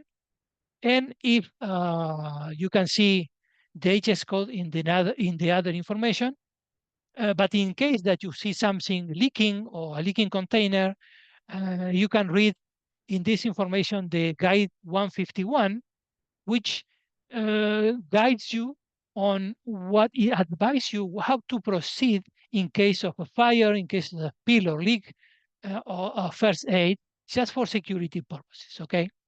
And this is the most important database I want to advise you to consult, which is called E6, the European Custom Inventory of Chemical Substances. This database contains the chemical names in 11 EU languages, including Spanish.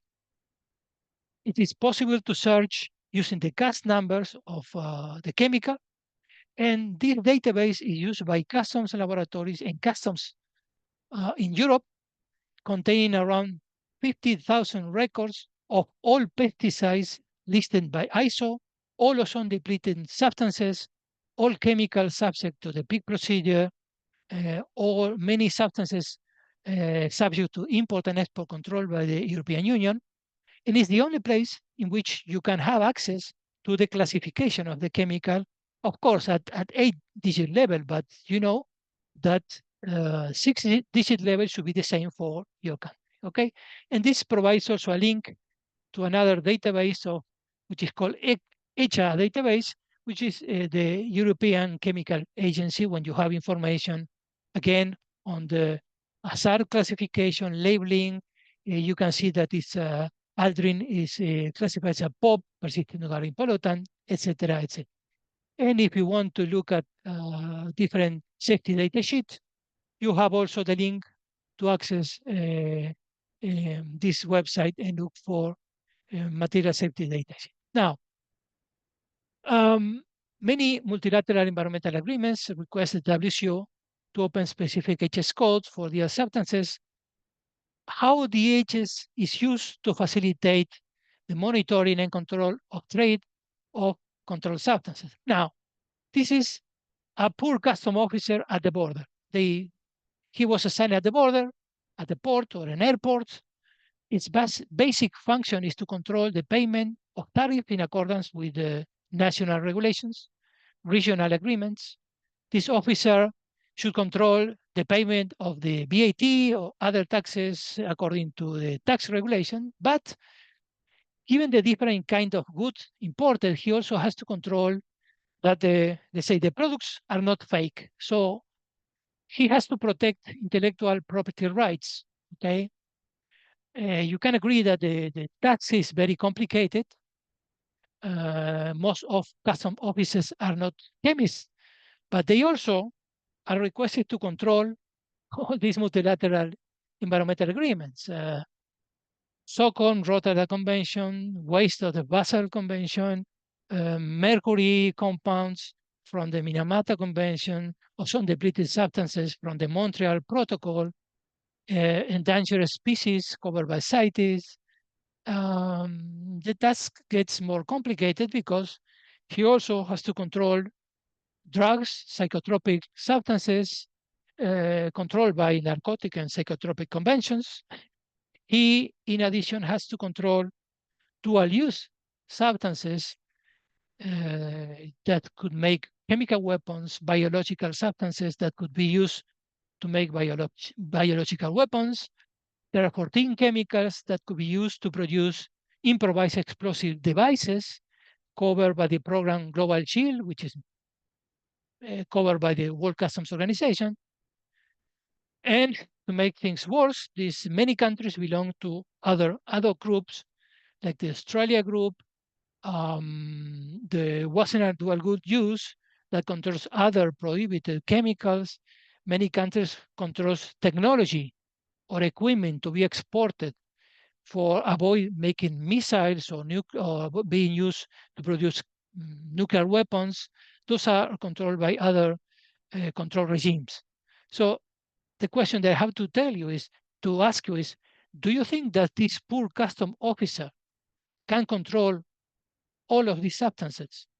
Can he ever remember to which convention the substance belongs or is controlled? So we should agree that the simple answer to that question is that the custom officer is not able to control all these substances because no human being is able to remember all of this. So what is the solution? Well, the solution is to use basically custom software to help the custom officer to remember all the things that he is not able to remember.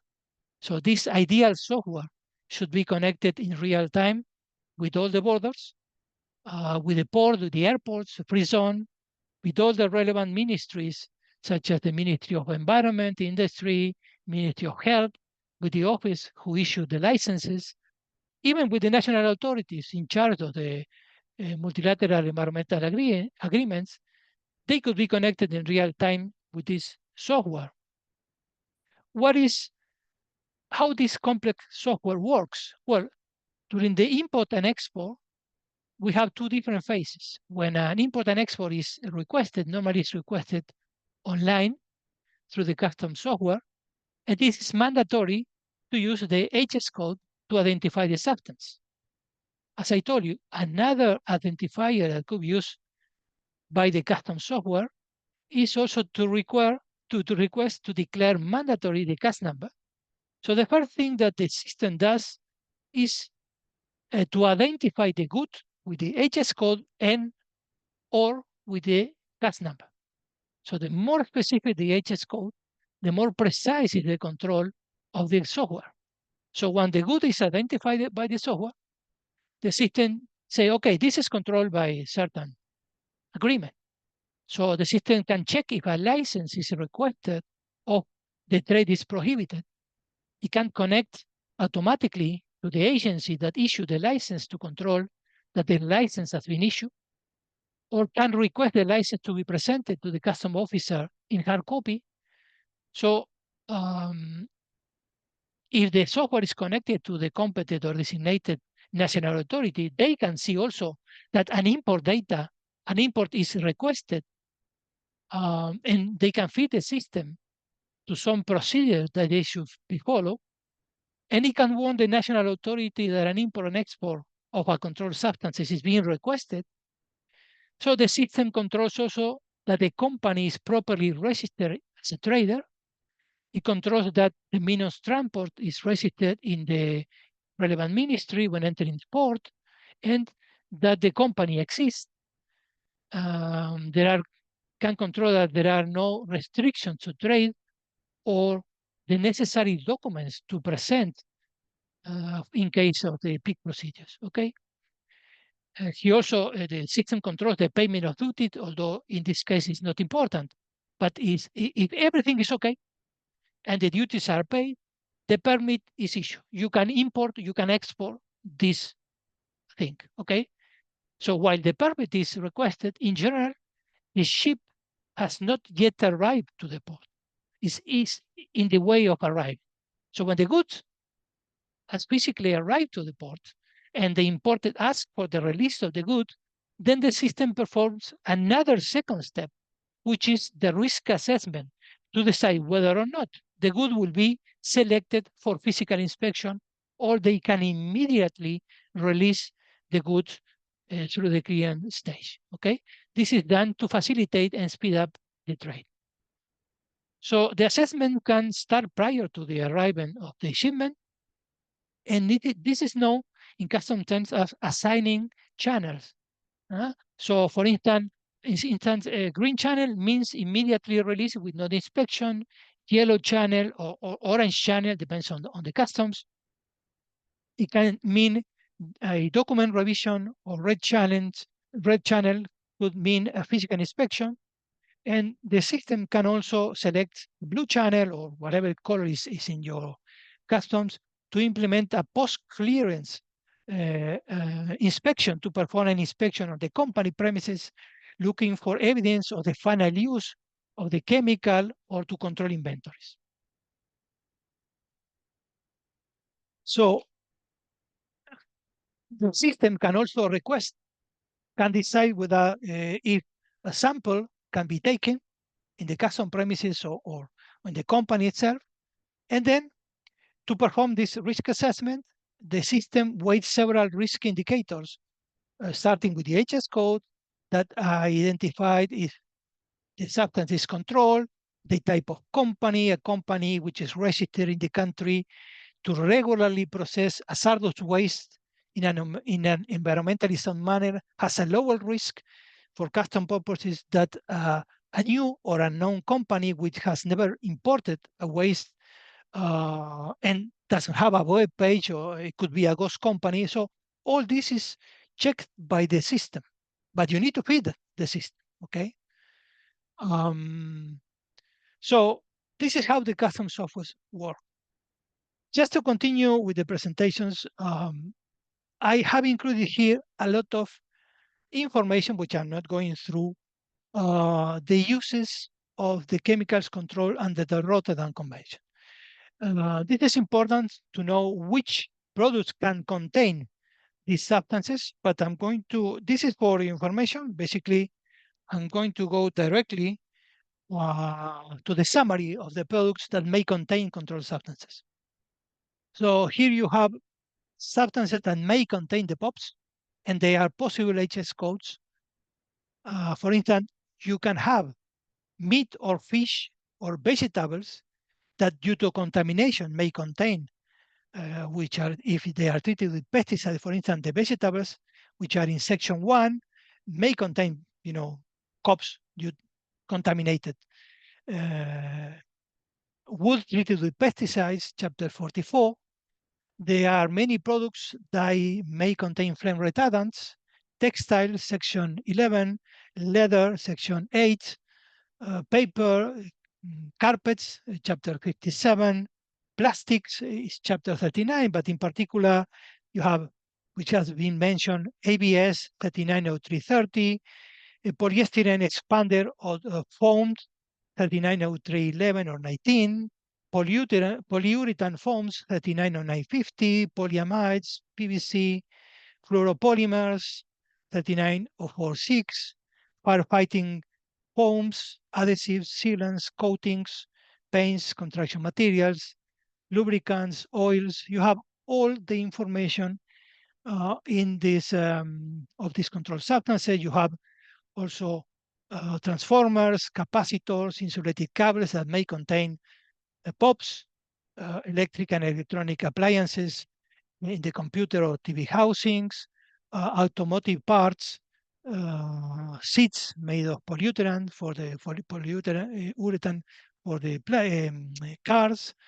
human health products just to control lice, malaria, DDT, content or lindane 30 or 460. I couldn't give you a classification of consumer product because it can mean anything. Food packaging due to the additives in plastics 3923, end-of-life vehicle 3204, normally as a waste, and certain waste, e-waste, waste oil, municipal waste, clinical waste. Okay. Once again, the HS code have more limitations. Okay. We have seen that the products may contain controlled substances. I'll tell you that the HS codes have certain limitations in respect to the control of this product, to the import and export. They are, of course, useful for monitoring trade in chemical substances and the preparations containing such substances, but there are certain products which are classified not by the composition, by the function. So a chair, which is a seat, could be a metallic seat, plastic seat, a wooden seat. They are all classified as seats in the HS regarding of the material that was made. Okay, there are some specific HS subheadings for seats made of certain materials, but this is not the case for all the substances, all the articles. So the plastic materials are also classified according to the polymer content and not to the additive content. And therefore, it's very difficult to know if the polyurethane foam contains a prohibited flame retardant unless you make an analysis. Okay. Same that electric or electronic products. They may contain the housing, the plastic housing, certain flame retardants, but basically they are TV sets or computers.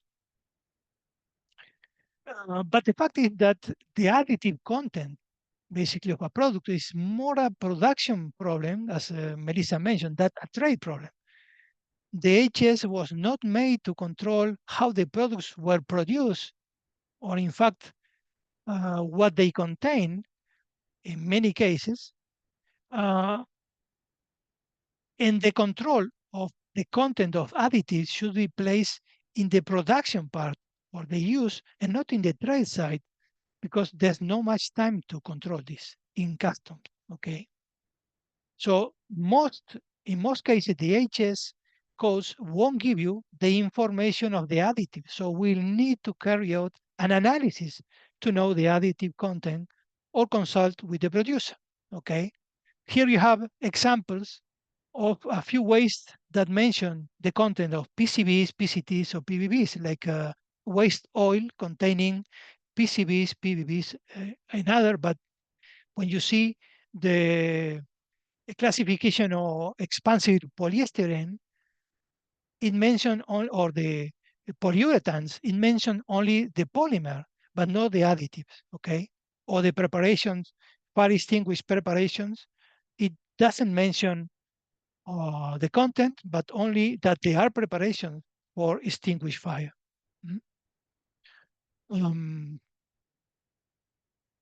So the Basel Convention in Annex 8 mentioned in entry A3180 certain waste of substances or articles containing or contaminated with PCBs, PCTs, or PVB. You have a lot of these substances, and some of these substances maybe mix or maybe at the end of the life cycle be waste, okay?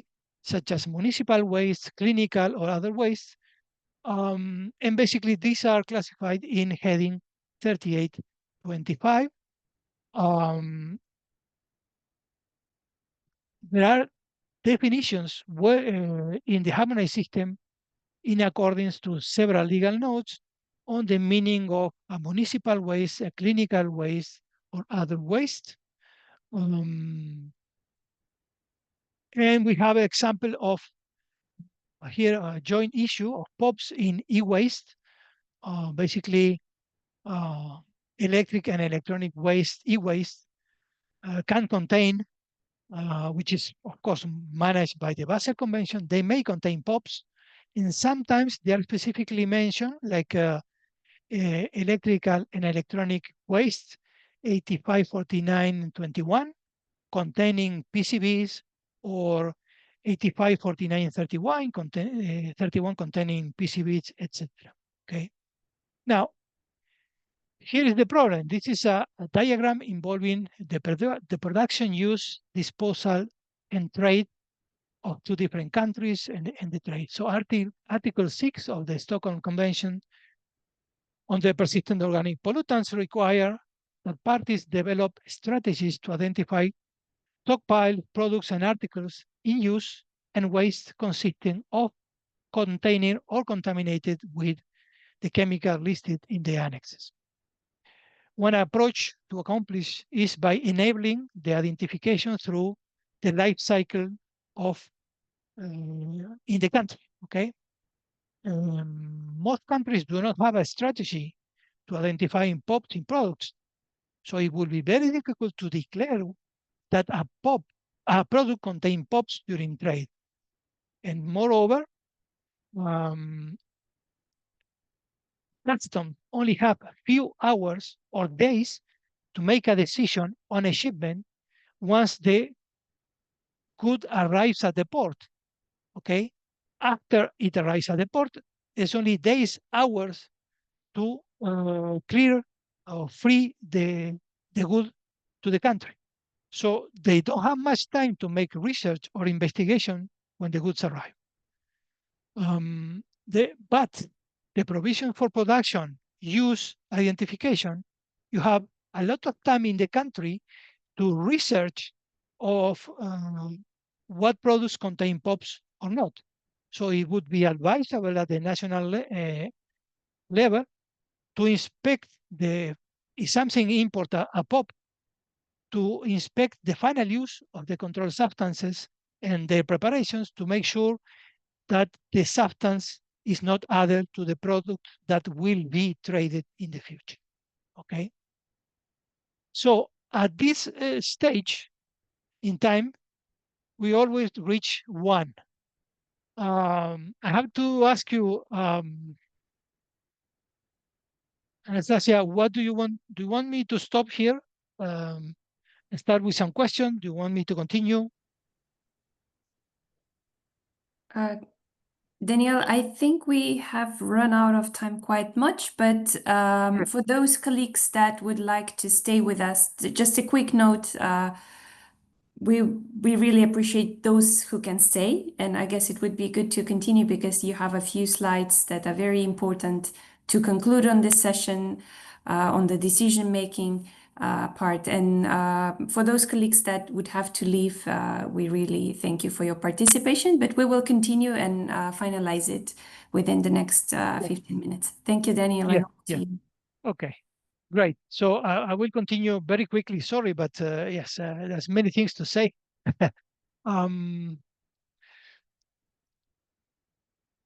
So when the how are the customs procedure when a good cargo involving a chemical or waste arrives at the port? Well, you have to be careful when you're opening a container and decide to make a physical inspection. Normally in the ports, there are dedicated inspection and storage facilities to do the opening of the container, but you need to be consider whether it is safe for you and the environment to open a container. Basically, before opening a container, you should be aware of the risk involved. You can use the materials that I gave you to assess whether or not it would be dangerous to open the container. You should not take any actions unless you have been trained in handling the toxic chemicals. Do not enter confined space. You have to take precautions for your health and your colleagues. You not open drums or other containers until you are sure. Do not presume what is declared is what is on the label, and do not destroy evidence. So what you have to do before opening a container, you have to assess the information that you have received, whether or not it could be dangerous. You have the information on the HS codes, trade names, CAS numbers, UN numbers, to see how dangerous could be the chemical. And once the information that you gather, then you can take a decision whether or not to open the container. But you need to talk with the specialists to take samples, having the appropriate equipment. For electric and electronic goods, for a functionality test may be necessary to determine whether the equipment is a second-hand good or a waste. There are certain guidance on sampling screen and analysis of POP produced by the Stockholm Convention. I saw on the website that there may be a data bank of laboratories analyzing POPs. I couldn't find which are these laboratories, but maybe it could be shared.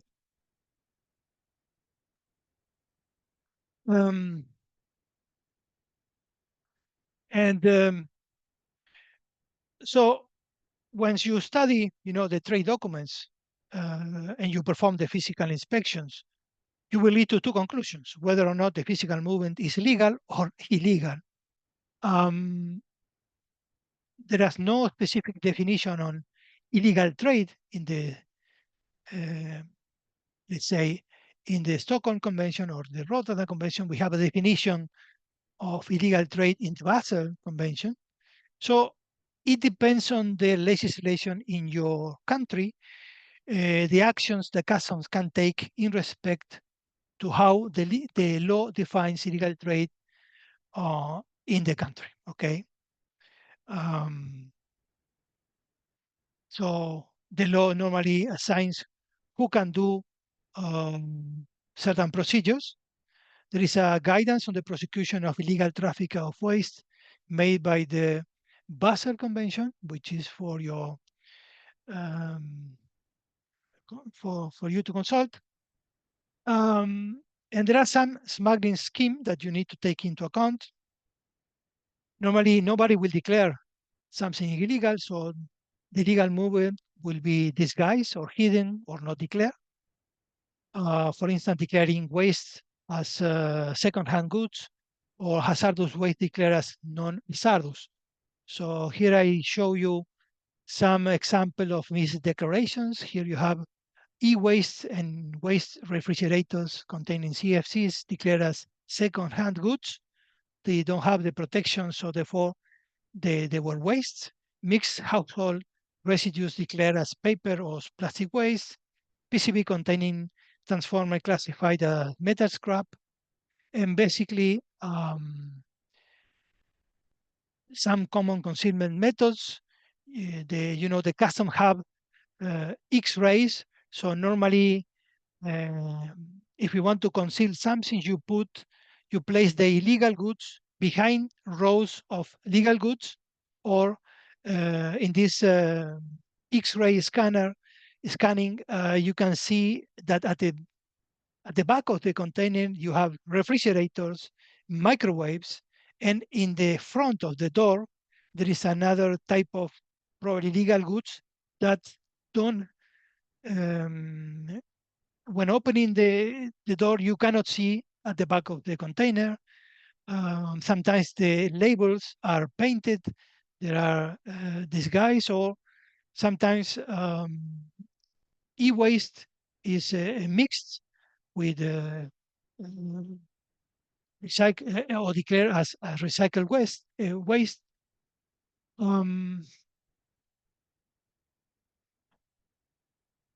Normally, the HS code is not well declared. The documents are tampered. The drums or the labels are covered. And there are some risk indicators that can help you to determine whether or not to perform a physical inspection. When you do the risk assessment, you need to ask what kind of illegal activities is taking place, where these illegal activities are most likely to take place, why do the individuals engage in illegal activities, when does illegal trade happens, and then the WCO can help you to implement this risk assessment, and then you can, when the make some risk indicators. For instance, these are some examples of risk indicators declaring certain HS codes identified as not triggering peak procedures, broken, defective, or not existent seals, packaging which is not corresponding to the goods or the weight description, something which is damaged or recently painted, placards or labels indicating hazardous materials, a shipper owned container and not belonging to the shipping line is an indication of risk, or expression like expired, discarded, do not return, or leaking, of course, containers or packaging. This is very, very quickly an example of how can you select certain HS code which pose higher risk than other HS code. So in the 2028 amendment, there are certain plastic waste that will be covered by the PIC procedure, and others that won't be covered, mostly for recycle purposes, won't be covered by the PIC procedure. Those are in blue. So it's more likely that somebody want to conceal plastic waste, which is hazardous, declare something that is going to be recycled. So the high high risk HS codes are the one which are in blue color. Okay. So plastic scrap can contain medical waste, hazardous waste, metal scrap, for instance, can contain batteries, can contain contaminated waste, monitors, can contain waste monitors. So here an example of, I want to finish this presentation with a real case scenario, okay? In 2001, the Dutch environmental authorities were informed by the customs about 2 leaking containers in the port of Rotterdam. This triggered an investigation which revealed that in the United States, a company was ordered to empty a building which was full of illegal chemicals, many chemicals. So part of these chemicals, building full of chemicals, were stored into 29 sea containers, and they were shipped to Nigeria via Rotterdam. The Dutch authorities discovered a leaking container, and therefore they were suspicious about that, and they discovered that the buyer in Nigeria did not exist and assumed that the chemical were meant for illegal dumping. So together with the US Environmental Protection Agency, they, through collaboration, of course, within the US, Nigerian authorities and Dutch authorities, the investigation showed that there were more than 300 tons of spider-hazardous chemicals that they were classified as waste. These 29 containers were stored at the port of Rotterdam for 3 years. 3 years was the time that the investigation and the judge finally condemned the US company to pay $2 million in restitution and fines, mostly allocated to the Dutch authorities to cover the cost of storage, incineration of the hazardous chemical that was done in the Netherlands. Okay, these are the photos or the cases. And then just to finish, more risk indicators. I'm afraid that we are running out of time, so I would like to stop here just to, in case that you have some questions. Sorry for being very quickly, but well. Thank you very much, Daniel, for taking us into this nitty-gritty of the HS system, but also into all this, indicators that both customs authorities could pay attention to, but also I believe it would be very helpful for the Stockholm Convention focal points who deal with the POPs inventories to understand how this works in this level of details. I believe you prepared your slides in Spanish as well and English, so we will be sharing the slides in both languages. I think we had really many questions, and I'm very sorry, but I don't think we can address all of them. So just maybe 2, would it be okay, Daniel? Yes, it's up to you. Okay, so we had a question on the so the name appears in customs publication INN, International No Proprietary Name. Could it be that the trade name is confusing the ISO name? So what does this INN nomenclature mean, and how does it differ from ISO? Yes. ISO names are names agreed by the ISO standards, and the INN are names assigned by the World Health Organization to name certain medicines. So, for instance, there is a long name for the paracetamol, okay? A long chemical name. So the World Health Organization normally has a meeting or to agree, or say, how should we call this chemical name? Paracetamol. So it's a short name. It's a name that you can use in all the medicaments, and this is a non-proprietary name, international non-proprietary name that everybody can use in the research, in the investigation, avoiding to have these long chemical names. Okay, this is the meaning of INN. And by the way, the WCO once a year, classified all the INNs medicines by requested by the WHO, and there's a list of INNs also in the 6 database that you can consult. Thank you very much, Daniel. And the other question is,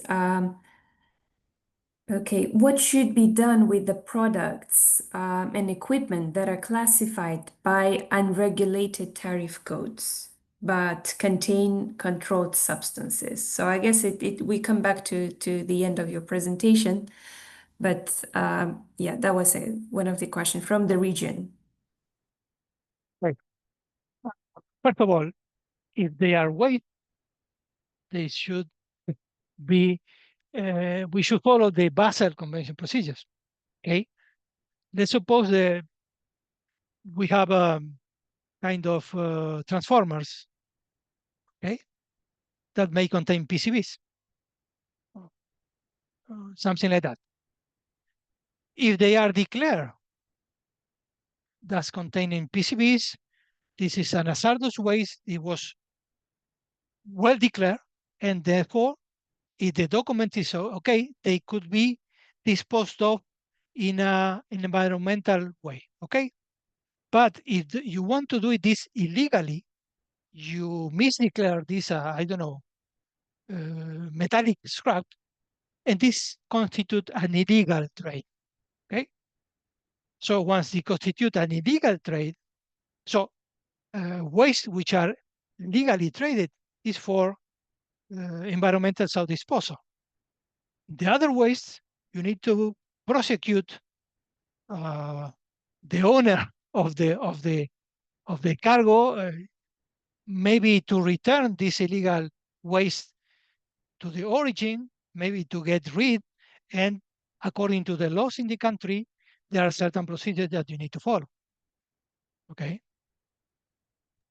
Thank you so much, Daniel. Just one follow-up to the question on the INN from our colleagues in Peru.